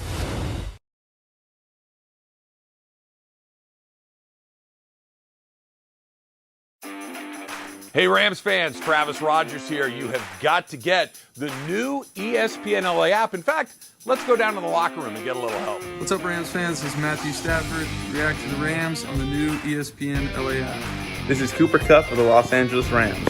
Listen to all your Rams talk on the ESPNLA app. You are just one tap away from Rams All Access. Travis and Slee, Mason and Ireland, and Sedano and Cap. Download it now on the App Store or Google Play.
And it is Travis and Sliwa, your $1 Million Mega Monday. How about that? Keep listening for your chance at $1 million. It is $1 Million Monday, and don't forget, coverage begins at 3:15 p.m. this afternoon. Rams versus the Niners, Monday Night Football. Here the Buffalo Wild Wings countdown to kickoff with Travis and Kirk. And then at 5:15, Rams-Niners kickoff from Levi's Stadium. And Lakers tip off the preseason on our sister station, 11:10 a.m. Sliwa's got your Toyota Lakers countdown to tip off, 6 p.m. on 11:10 a.m. Tip-off at 7:30 from Crypto. Got that? Rams on 7:10, Lakers on 11:10. Meanwhile, Travis and Sliwa continues your Monday right now. Double dip for Trav, double dip for Slee today. So like you just heard Chris say, we got the Rams and the Lakers going tonight I know what the Rams starting lineup's going to look like. I have a pretty good idea. I know that Russ is going to start. I know that LeBron and AD are going to start. Damian Jones and Kendrick Nunn, is this a, hey, let's see what it looks like? Or is this this is probably what it's going to be when we start the season? So it's definitely not what I would have told you. Yeah. Kendrick Nunn didn't play all last season. Didn't play a game last year for the Lakers. Remember how many different times? This started in training camp. It became a running gag. I know. It really did. Like, wait till Kendrick Nunn gets back. It's like, well, yeah, it's been 4 months. I mean, you better hurry. I thought with him, I actually thought with him that they would use him off the bench. And by the way, they still may very well do that. But I thought they would use him specifically off the bench. It's kind of a good spark plug. It's the way Miami used him. Yeah, I think some people forget. Kendrick Nunn was in the finals against the Lakers when it was Lakers and the Heat. How Miami... can I tell you something? Yeah. You say some people? Yeah, no, and listen. When you said it, I'm like, oh, yeah, why do you need to know the depth chart of the Miami Heat? You don't. So that's why.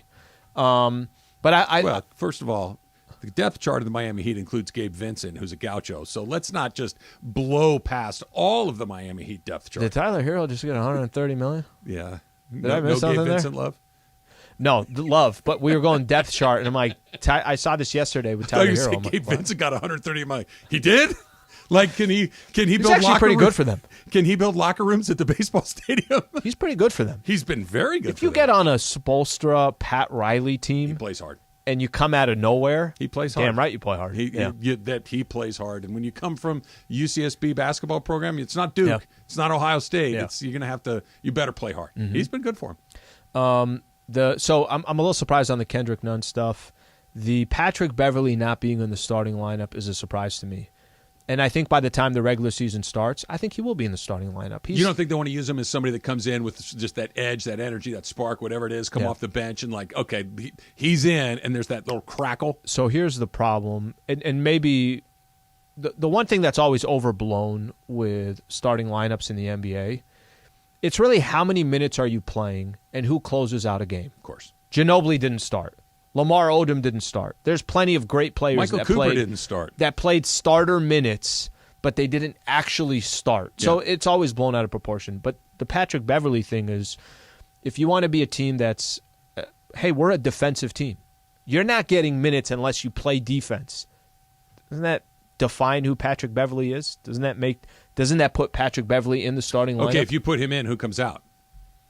So I've already said this, and I really would like to see Russ come off the bench. I personally would love to see Russ come off the bench. Because you think that's the best mix? I think it's a combination of, do you really need LeBron, Anthony Davis, and Russ? 3 different guys, especially a guy like Russ, the way he plays, who showed all last year, hey, I don't know if I complement not having the ball in my hand, the actual strengths of my game doesn't complement with me playing off the ball. Mm-hmm. And then also I want to see Russ come off the bench because I want to see if he lives up to his words. That's the interesting part, right? He says whatever they need me to do, I'm going to do it. Cool, come off the bench. It almost just is let's see how committed you are to it. Let's see, because look, don't you need more role players in a starting lineup around LeBron and AD than of course Russ? This is why it was a bad fit from the jump. But I think it's a twofer, like you said. This may actually make more sense, just purely from a basketball sense, to have him play with the second unit. But it also is so you're all in. Okay, let's cool. find out. Let's start things off. You'll be the first one off the bench for the Lakers, and go do some work when somebody needs a breather or LeBron comes off the floor and all of a sudden you're the guy that's handling the ball. Why do I feel like this? Why do I feel like this? Not necessarily just tonight, but starting tonight, Al. Mm-hmm. That the preseason in the NBA, like last year, let's go back and start right there. You said it, and I remember looking at you like, dude, I think you've lost your mind. Like, can they win one of these games? I'm like, dude, it's fine. It's LeBron. It's AD. Because even though I wasn't on the Russ thing, I didn't think they were going to be bad. I just didn't think they'd be great. And it's like, they'll be fine. They'll be fine. This year, I'm not saying they have 6 preseason games. Yeah. I'm not saying they got to go 5-1 or 4-2, but I would like to see some stretches of basketball that like, oh, wow, that looks really, really good. I don't want to see what happened to the Phoenix Suns last night where they get run out of the gym by some Australian B team. And it's like, wait, what? They lost by how many to who? I can't have Russ going 2 for 12 in a preseason game. I can't have Anthony Davis looking like he's, favoring a knee or something. Some of these things have to look a certain way, even though the results of the game are meaningless. And I'm with you on this. Do you remember when the Lakers traded for Steve Nash? Okay. And Dwight's on the team. Mm-hmm. Powell's on the team. Kobe's on the team. I remember they started off awful. And right out the gate. This is regular season? So I think when I say preseason, they didn't win a game, and then they started off 1-4, and they fired Mike Brown. Oh yeah, I do remember that. Okay, yeah. So, and it's not apples to apples, but I think there's just you kind of had this feeling from the start, like last year. Hey, I don't. Maybe this isn't going to work. Right out the gate, you started feeling it. And again, preseason is not. You and I are going to pay attention to what their record is. But I think it's, okay, how do you look? Do you feel like you kind of understand what this team is all about? That's kind of what you're hoping for. We didn't get that last year, so I kind of see why you're paying attention to this preseason more of, okay, well, will they look a certain way? Will they play a certain type of basketball? Actually, I'm not sure about that. I'm assuming he will. And look, I don't even like bringing this up as a topic because I don't ever want it to happen. I'm assuming he is, yeah. But the man is going into his 20th season. Think about the other guys we've seen in year 20. The career was over. It was, hey, I'm just going to make sure I go wave to the crowd. Real quick. So Vince Carter, we saw in year 20. Dirk, Tim Duncan, Kobe, Kareem. These guys are legends of the game. Just legendarily great players. At the end of the line, it's like that's not the guy that was the guy. Of course. It's a different, it's a reasonable facsimile, but it's not the same. We haven't seen anything like that with LeBron. He's not what he was 10 years ago, but it's really damn close. At some point, is he not? And not that we're going to be able to tell during the preseason, but at some point it's like, oh yeah, he's been doing this for 20 years. Of course he's not that guy anymore. I mean, it's not totally out of the realm of possibility that we were talking about Russell Wilson earlier, where it's like, hey, that doesn't look like the same guy anymore. It has to be in the cards at some point. Hopefully not. So let's out say there. This. When he came to the Lakers, I think he was coming into his 16th season, I want to say. Sounds right. And even coming to the Lakers, it was, okay, well, what is this guy doing? Is he coming to just hang out? Make movies? Right. Yeah. And I'm not telling you whether that's fair or not, but that was happening 4 years ago, that conversation. They don't make the playoffs, AD comes. Okay, that was now when that season started was 3 years ago. They won a championship 2 years ago. Look at the last 2 years. Yep. The last 2 years, we make, obviously AD has missed a lot of time. Bron has also missed some time, and I think part of the reason why he's missed time, he's had injuries these last 2 years. He's had kind of freak accidents. He's had ankle injuries. He's definitely been games. Dinged up. Well, you expect that for somebody that is this stage of their career. So I'm not. I think anyone who's a Laker fan, you got to be realistic to understand that LeBron's coming into his 20th year in the NBA. And you go look at other players in the league that were coming into their 20th year, it's a lot different than what his responsibilities are. You go through the games played list on him early in his career. It's 79, 80, 79, 78, 75, 81, 76, 79, 76, 77. He's playing every night, okay? Working from last year back. Wait, can I stop you for a second? Yeah. What you're not including there is playoffs. He's playing almost 20 games a year in playoffs of if course. you average him. Of course. And throw someone a couple Another Olympics. Quarter of a season. Of course, right? Last year, 56. Year before that, 45. This is just it's normal, it's natural, but it's probably not going to all of a sudden turn back into 75 again, or maybe even 70 or 68, that you're going to have him for limited amounts of time, not half a season, but you got to pick your spots with him. Mm-hmm. You got to deploy him more selectively than you ever had in his entire career, combined with Anthony Davis being a it's just there's a lot of stuff that we'll start to get some answers to tonight. And maybe it works to their advantage. I think it does work to their advantage. You got a full off season. Their last game they played was April 10th. Today is October 3rd. 5 months and 3 weeks of a Laker offseason compared to these last couple of years, obviously a big difference. He's so far beyond where you would have expected it to already start that it's like all bets are off. This, to your point, this was supposed to happen 5 years ago.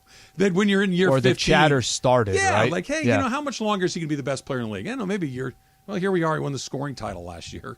Here we are, him coming into year 20, being asked to carry the water on a team that has, hopes and dreams. Yeah. How realistic they are, I don't know. But it's that we're still asking that question is extraordinary. The Dump is coming up next. It's Trav and Slee, 710 ESPN. 710 ESPN is giving you a chance to win $1 million.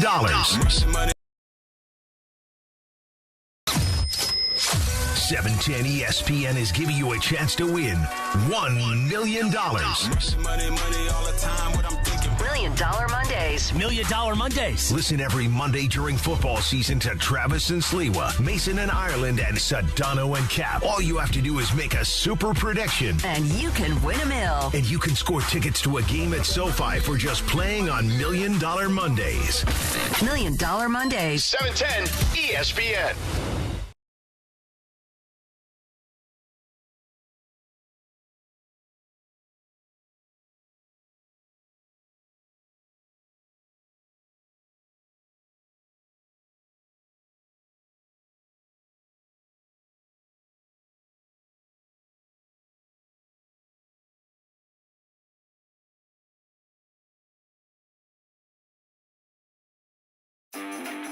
Hey, Rams fans, Travis Rogers here. You have got to get the new ESPNLA app. In fact, let's go down to the locker room and get a little help. What's up, Rams fans? This is Matthew Stafford. React to the Rams on the new ESPNLA app. This is Cooper Kupp of the Los Angeles Rams. Listen to all your Rams talk on the ESPNLA app. You are just one tap away from Rams All Access. Travis and Slee, Mason and Ireland, and Sedano and Cap. Download it now on the App Store or Google Play.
For everything we haven't gotten to today, yes, it's time for the Dump.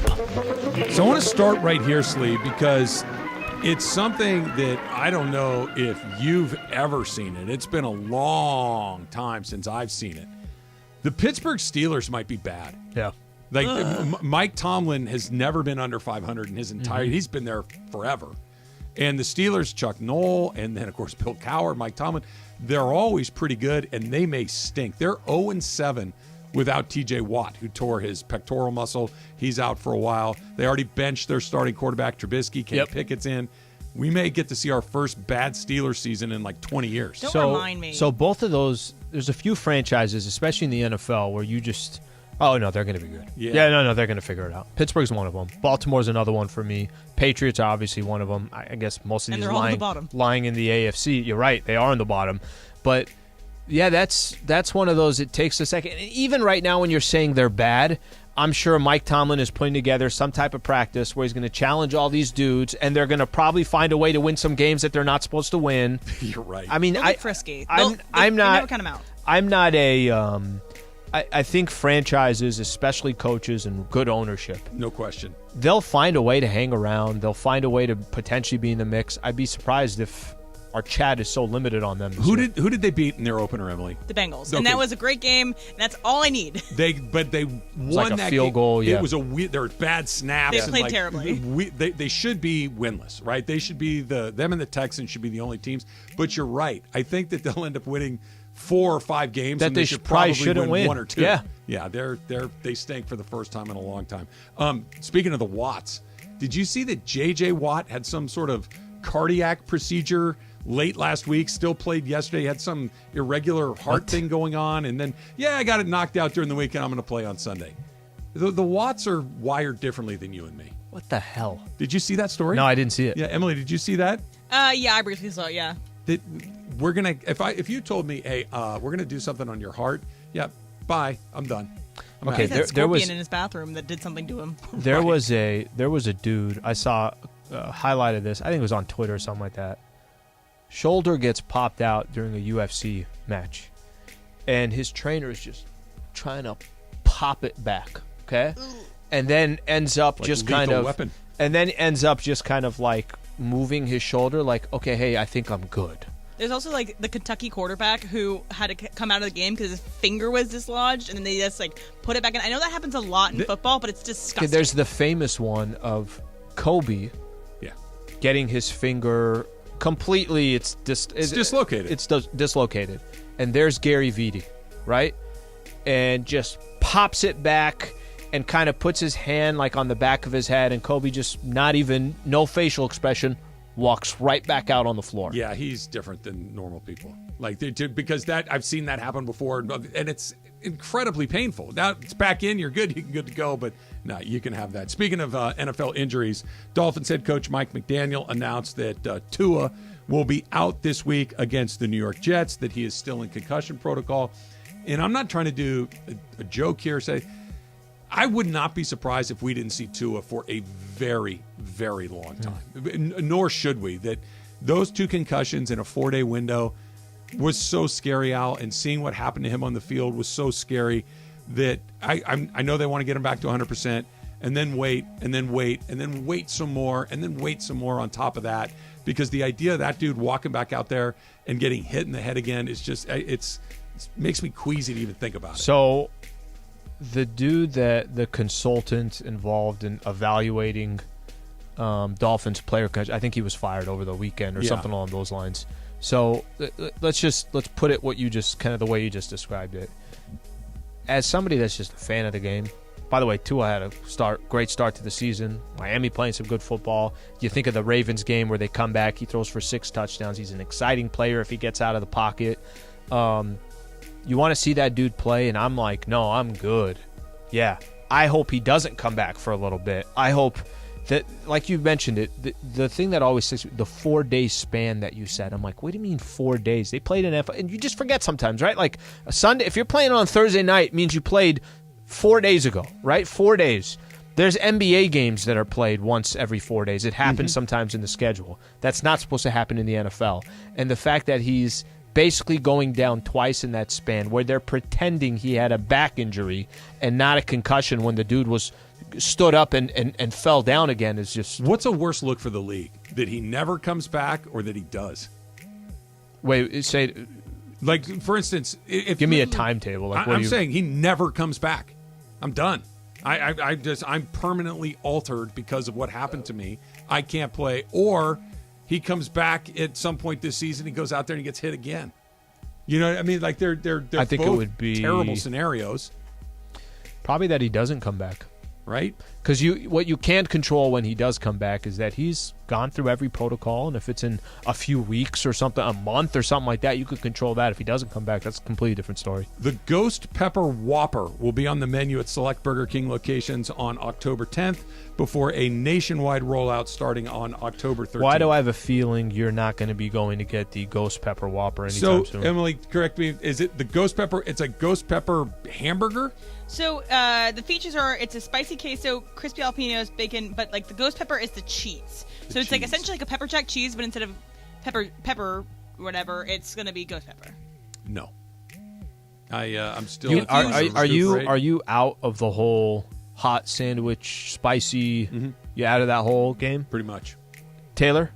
No, Taylor was good. You ate that chicken sandwich, no problem. Yeah, we got another one coming up. Yeah, no, I would. You're all right. Got another one coming up. Right, you bounced back. I mean, I know you we were didn't at feel good the in the moment, we were at the but- golf tournament, and they said you want the spicy one.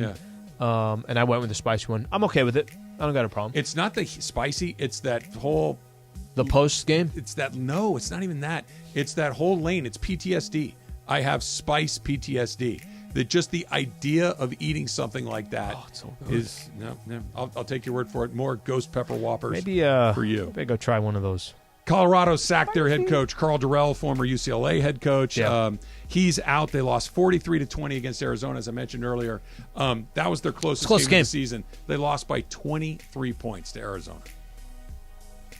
That's the Pac-12, and Colorado's representing the Pac-12 really well. So the Pac-12 is a little bit better than maybe Hey, I we see thought. some numbers next to all those teams. They got 5 ranked teams. I was going to say, they got 5 ranked impressive. teams. USC appears to be legitimately pretty good. Even though I don't really believe in many of them. Utah, I think, is legitimately pretty good. The next 3, Washington, UCLA, and Oregon, we'll see. The problem with the league is the very bottom of it, Colorado and Arizona State, might be 2 of the worst Power 5 right. teams in the whole country. No, I think they probably Colorado are 1 is. and 2 of the worst. So the closest game they had so far this year is a 23-point loss. It's not great. Did you watch Saturday Night Live, the cold open with the Manning cast with Miles Teller? So I didn't watch it. I watched it on Twitter. Okay. So Twitter just taking the it's so good. You liked it? Yeah, I liked it. I liked it because it's so known right now. Like, this is so popular. The Manning cast is, listen, on Mondays, whether you want to watch the actual broadcast or you don't want to watch the broadcast, the Manning cast, I get my clips that I need on Twitter. Yeah, the pullouts on Twitter of the actual... It's perfect. I don't need to watch the whole thing. Miles Teller impression of Peyton Manning was spot on. It was just absolutely fantastic. But That was the redeeming part of it. But the jokes weren't great. It's just his impression of just making fun of Eli and just kind of doing that head cocked to the side thing. His impression was pretty good. In my opinion, here's halfway through it. So I was watching it. I didn't watch it on Twitter. I watched it for real. And halfway through it, I'm like, I think that's Miles Teller. And Juan looked at me and said, "Of course it's Miles Teller." I didn't know who it was either, How Mace. long did it take you to figure that out? I saw it right away. Did you realize? I did not see it. So I didn't either because it's season opener, right? So a bunch of new cast members. Yeah, I I'm thought thinking it's a maybe cast they member I introduced- don't recognize. Exactly. Yeah, and that once we kind of the light bulb, I'm like, damn, that is that Miles is really, Teller. yeah, You Miles guys Teller also pulled believe that off. LeBron shaved his head. It's fine. I'm more tuned, I guess. There's another word for that, but sure. I mean, there's our plugged in, and then there's preoccupied, which you are more preoccupied with online things than I Very think true. the 3 of us are. And plugged in. Just plugged in on that. Plugged in all the Plugged way in, around. plugged in is a Plugged good way to in, do it. Let's do a completely. little super crosstalk. ESPN AM 710 Los Angeles. KRDC AM 1110 Pasadena, Los Angeles. K256CX 99.1 FM, Pasadena, Los Angeles. It's the greatest segment in LA sports radio history. Oh my God. When the shows come together for magic on the radio. It will only grow stronger. Super Crosstalk. Are we ready for Mason and Ireland to join Travis and Slee? Super Crosstalk begin. It's time for Super Crosstalk. You know who that is? That is none other than Steve Mason. Do it, Rams football tonight. That's Let's right. go. That's right. They win go. tonight. They win the division running away. Yes, right? they do. I Give think me that's 3-1. true. Show me 3-1. 3-1 after tonight. 2-0 on the road in the Yeah, division, too, not with bad. only one more. And tonight is division that game to who go. cares how you win. For Just sure. this. For sure. For sure. Literally I doesn't heard you matter. guy say, "Yeah, I'll take 11 to 10." I don't care what it is. Give me 11 to 10. I'll you take that. give me 11 to Exciting. 10. I'll buy it right now. Okay, so here's what happened to me on Friday. I'm driving home. Okay. I get a flat. Okay. Yep. So I have to go straight to the tire store when I get home to replace. He had a flat for tire. like 3 months, but he had a full game plan. We'll Okay, get to the long-term flat story in a second. Okay. So on Friday, I had one of our golf pullovers on. Nice. That it says ESPN 710 on the sleeve. Got it. Forget that I have it on. And so I'm standing there waiting for my car to get finished, and guy in the other side of the tire shop looks at me and says, "You listen to 710 a lot?" And Just randomly just asked? randomly Oh, 'cause asked. you were wearing a shirt. Yeah, I saw the shirt. You can see my sleeve. He doesn't know who you are at this point. So I looked at him and I said, I have listened to I do 710. listen quite a bit, as a matter of fact. He goes, "Oh man, I love 710," and I'm thinking, okay, here it comes. Nice. Here the it setup. comes. And I said, "Oh well, that's great." He goes, "I love Mason and Ireland." Oh, yeah. Like I love Mason. I said, "Yeah, it's a good show. I like those guys too. I'm a fan." Did he mention anybody else? So he goes, "I don't like the morning show," and I'm thinking, So that's Keyshawn. that's what I was hoping. Yeah, I'm thinking, technically morning time. is that 10 is like a.m.? key? Is that Key show? You mean? He goes, "Yeah, I don't like that show." And I'm like, "All right." And then the guy, on the thing, Travis Rogers, your car is ready. And the guy like triple takes at me, and he goes, "You're the guy who does updates on Key's show." That's how far back he took you? That's how Wow. far back it was. Never put together Yeah. that we do this every Correct, day. yeah. Chris, how are you? Good to meet you at the America's Tire in Mission Viejo on Friday. So he went back a year and a half to him doing updates. No, but longer than a year and a half, right? yeah, probably closer to 2 years. Loves yeah. your guys' show. Yeah. Does not know that we spend about 20 minutes doing a show together. Right, and right. continues Okay, to there's a praise. very similar, more famous, like didn't recognize somebody that I just had Emily pull up. So, if you're a news reporter or even a sports writer, if you're any reporter at all, That's good. you get assigned to do man on the streets. Like they'll say, "Hey Mace, go down and get everybody's opinion on who's going to win tonight, Rams or Niners." Right. So you'll go into LA Live. You go, "Hey, can I ask you about the game tonight?" And they say blah blah blah. So some news reporter in Salt Lake City was sent down to do a story about how the Jazz had won a bunch of games in a row. They had the best record in the league. It was surprising. And she was just pulling people off the street. So she sees this guy walking around in a Jazz hat. She goes, "Hey, do you mind if I ask you?" She doesn't realize, and she put it on the air. At no point did she realize she was talking to Jordan Clarkson. Here's exactly how it sounded. Spell your first and last name.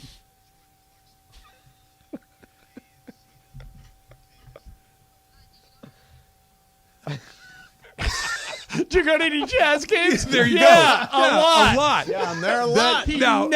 He never told her. She went back, put it in her story, put it on the air, and like the sports guys walked up to her and go, "You know that guy's the point guard for the Jazz." And the girl goes, "You're kidding me." No, like never. Do you guys ever see the one? I can't remember. Was it Last Dance or was it a documentary for the Dream Team? I can't remember which one it was. And they're showing John Stockton. And Stockton's going around. This is in Barcelona. It was the Last Dance. Yeah, and everybody thought he was just a guy. And he's like, so you guys excited to see the USA team? He's like, yeah. And he's wearing a Dream Team shirt. He's on the shirt. Yeah. Nobody had any idea who he was. But So- Stockton, I get. Stockton, that one makes more sense. So tonight there's a Laker game, a Dodger game, and a Rams game. Yes. All tonight. So on other nights, Mace, you and I've talked about this a lot, there's like something big going on at Microsoft. Yeah, right, So right. there's like all the streets get blocked. It's very hard to get in. So when he was playing for the Lakers, and I later became buddies with him because he's one of our assistant coaches, Mike Penberthy, who looks like a normal guy, is drives up to the thing, and he goes, "Hey, I play for the Lakers." And you get in, the guy goes, "Yeah, pull this leg." And he goes, "No, seriously, I play for the Lakers." He goes, "You got some ID?" He goes, "Yeah." Pulls it out. Mike Penberthy, never heard of you. You're not coming in. He goes, "Seriously, call somebody. I play for the Lakers." He goes, You can play that song as long as you want. You're not getting in." Wow. And Penberthy finally had called the equipment manager and said, "Hey, can you come to the ramp? This guy won't let me in." And the equipment manager's pissed. He's like walking there. He goes, let him in. He plays point guard. What are you doing? So I think we all assume that because we live in this tube that most people. Everybody knows. Everybody knows. And by the way, nobody knows the difference between any of us. I'll tell you for at least sure. at least 10 times a year, I'll be walking up the thing and somebody will go, "Hey, Mike Trudell," because I used to be the side guy. The best one ever. Well, best one ever. I'm walking up. Swear to God, this happened about 5-6 years ago. Walking up to the broadcast position where Slee and I do the pre and I do the games, and the guy stands up, points at me, he goes, "Jim Hill." I go, "Keep the faith," and I kept walking.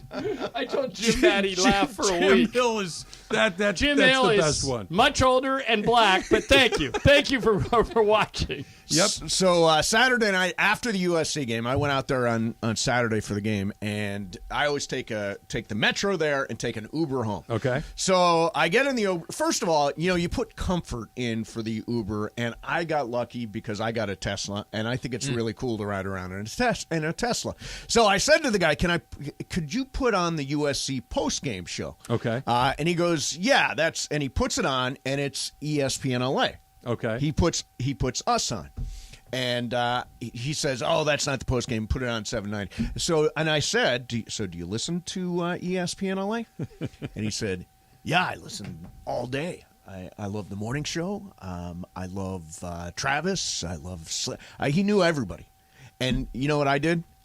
Totally low keyed it and did not say who I was or what because I just wanted. Did he say he liked Did he ever figure figure it your out? name on the record, or does your name say Steve Mashansky? Steve Mashansky. Oh, okay. So I was a little stoned. I was coming down from the game. I'm like, no, I'm going to low key this. And just that's nice to hear, but I'm not going to really. So he did say he liked your show, though, by name. By name. And never knew. knew. Oh, yeah, I like that. At that point, you got to say, "Oh, thank you." So- and then he's like, No, "For didn't- what?" Didn't I totally low key? This begs a couple of questions. Yes. Number one, you said you're kind of stoned. Yeah.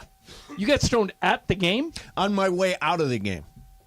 Got to I mean, you got to prepare. how do you John. execute that? You're just like give a vape pen or something? Well, no, Or do you get a gummy. Yeah, gummy. All right, so you just took it on your way out of the college. Halfway exactly. through the fourth quarter, maybe. I thought you might have been taking it in the first quarter when Arizona State was running up and down the field scoring whenever they won. By the way, little concerned. I heard you talk about this. Little concerned about that If defense. Arizona State can move the ball like that, you got big Yeah, problems. I mean that Then first anyone half, can. 21-17 at the half. That was not. There were 6 possessions, 5 touchdowns, and a field goal. Yeah, they said you maybe couldn't hear it, but during the broadcast they said a few times. They said USC's offense might be the best offense in the country, but just so you know, folks, there has never in the history of the playoff been a team that's made it with this bad of a run defense. Yeah. And if the right coach figures out how to run the ball, USC's going to have to score 60 Yeah, points. the to one win. thing about that defense, I think the Trojans had their first turnover of the year. The interception in the end zone. They were dominating takeaways. Yeah. But I think takeaways, I think they've got like 12 or 13 takeaways. No, it's 14. Well, I don't know how many. Before the game, it was 14-0. Now I think it's like 16-1. Didn't they have a couple of they're years putting like up so that? many points that teams are chasing. They're throwing the ball all over the place. And So you're Caleb gonna get a Williams few. is in terms He might be the best college quarterback I've ever seen. In terms of escapability, yeah. I mean, he was finding a way to make plays even after he was swamped in the backfield. Okay, I got one for you guys. Slee did not have my back on this. Taylor did. I'm curious how you guys come out on this. So back to my tire for a second. So I've had a leak in this tire for at least 8 weeks. Oh, okay. And I took it to the tire place 8 weeks ago and said, "Hey, this is Slee." They're like, "Yeah, there's a nail in it, but it's in a place that we can't patch. So, we can replace it if you want, but if it holds air, it'll hold air." So for the last 6-8 weeks or so, You've just been putting air in it? I'd fill it up with air every couple of days. That would bug me. And it was tires are not cheap. And so I did 2 months of every other day fill my tire with air. And Slee's looking at me like I'm crazy. That seems like a economical thing to do. I did it for a year. There you go. They did the same thing on leases. And I told Jack, my son, I said, "Hey, look, once a week you're going to have to put air in this tire." And he did it for a year. And finally the tire wore down. And I flipped. No, but I get it from this perspective. Like there's a little wrench on my dashboard that says time for service, and it's been there for a while. Like we're now considerably past time for service. Well, I just haven't gotten around to it. I've had the flat tire icon on my dashboard. Oh, there you go.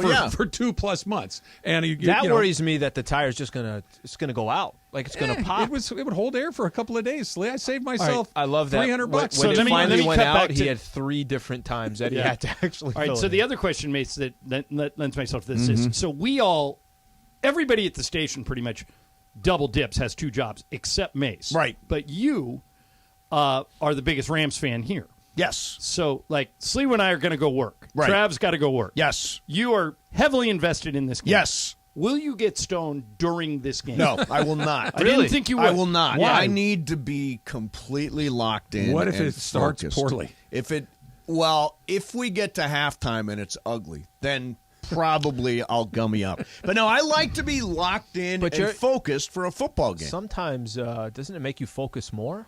Can make you focus more. I would feel like that's actually true. You know what the interesting thing about that's why Kevin Durant says he's like a functioning stoner. Right, Makes you him can focus only more. focus on one thing when you're stoned. Like normally, my mind is multitasking all the time. But you're right. Maybe it works to your gumming up advantage. before a game, you really get into the game. It's like a you're movie. At the game. Listen, Mace, like a movie. Yeah. Right? You go. I don't know if I'm assuming you do. Yeah. Gummy or smoke or whatever before a movie. I'm locked in. Oh yeah, I think that's you're true. gonna be locked in for a game.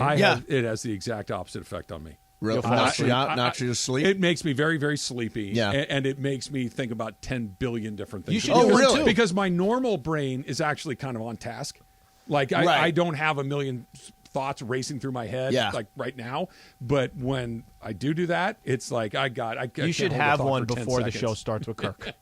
Yeah, you and Kirk. I don't think I'll do that. I think that I'll do it choose for post game. Are you to not going do to that. Hollywood Park tonight? Are you? No, we're going to do it from here. Yeah, I'm going to be in this room. You may need gummy after. Are you? Now you don't have time to go home, right? No. Are you going to the movies? You're just hanging out. Well, What are you doing? I got to get ready to do the show, and then I got about another hour after that. So I'll go get something to eat and chill out. I'll for give a you minute. my LA Athletic Club card. I don't think they'll check it. There's no photo ID if you want to go work out. Might not be. Well, I don't want to work out. I mean, Well, you can do shower executive and sauna. workout. Yeah, with Yeah. just a That's all sauna. you got to do. Oh, steam, sauna, shower. They've got a good boom. jacuzzi tub Shave. there. Yeah. Yeah, Turn around, come back. This isn't a bad You'll way be to do it. refreshed. No, but I came through the door here at 7 o'clock this morning. I won't walk out of here till 10:30 at night. So Yeah, that's a long this- day. then Other you'll than turn you around sitting in in the this morning. chair for a few hours, that's it. Yeah. I'm gonna post up, and this is gonna be the spot. I'm nervous about tonight. Okay, tell me if this is why. Okay. Niners need it more than the Rams. They do. Definitely. And I am a big believer in sometimes there's just somebody that beats you every time. Styles make fights. That styles make fights. Yep. And this is the style that the Rams don't do particularly well. Yes. Very physical, plotting, deliberate. This is not If what the they're game about. was here, I think I would favor the Rams. With it there, I favor the Niners. But the game, Although the game's at 2 points, right? it's two. Well, it- I think the game should be pick 'em no matter where it is. 6 of the last 7, the Niners have won. The one that the Rams won in the NFC Championship game, great win for sure. The Absolutely, only great one I win. really cared about. Yes. And by the way, but if they they caught don't- a huge break in that You game. want to talk about a huge break? The fact that they lost to the Niners at Worked the out end of the perfect. post Yeah. set the Niners up to go beat Green Bay to set up the But it took game an against. unbelievable turn of events because Dallas had to basically forget how to play Correct, football yep. for Correct. 5 minutes. San Francisco The goes one to team Green I'd Bay. say can go to Green Bay and win. And by the way, Green Bay didn't do. They opened the game with a touchdown, then literally Didn't nothing. score the rest of the time. They get a Yep. blocked punt. Was it a punt that they blocked towards Yeah. the end of the game? And Jimmy G made one. I'll never forget it. Troy Aikman says during the telecast, Jimmy G's going to have to do something at some point. Next play, hits a guy in the end zone. Bam. Game over. Yep. That's Rams it. avoid going to Green Bay. And then they come Yeah. back, and Jaquasti Tart has an interception right Yep. here, right in his hands. Hey, he drops it, and they end up winning. Yeah. We were talking about that last week, that if you go back over most championship runs, you will find a moment like that where luck broke your way. Yep. UCLA 95, last time UCLA won the national championship in basketball, that was End the to year end. Ty Sedney went end-to-end with literally zero margin for error. They brought the ball into him. He dribbled as fast as he could at the basket and threw it off the backboard, and it went in. If you look at some of the Laker championship runs, obviously I'd seen every Laker game in 2010. Kobe just didn't pass the ball to Ron Artest. Not with the game on the line. Yeah. And with the game on the line in Game 7, Game Lakers 7. up 3 with a minute to go. Meta he hits a throws it to Meta World Peace, who shoots a 3 and it goes in. Yep. I mean, How about this one? The entire Patriot dynasty was launched on the Tuck rule. Yep.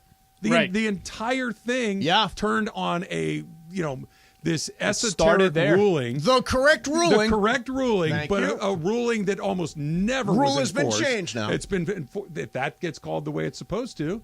Who knows? They probably go back. They talk about it in the They did Tom a whole Brady 30 doc. for 30. Right. on it. They probably go back to Drew Bledsoe the next season. Yeah. And who knows? Tom Brady, maybe he goes somewhere else. Maybe he doesn't. But that whole thing turned on that play. Last question for you, Travis. Whose house? Rams house. That's what I'm talking about. Mason and Ireland coming up next, and then the Buffalo Wild Wings countdown to kickoff right after that. Do you at get Wild 3:15. Wings? Bring them in early. That's a good idea. That's a good idea. That's next.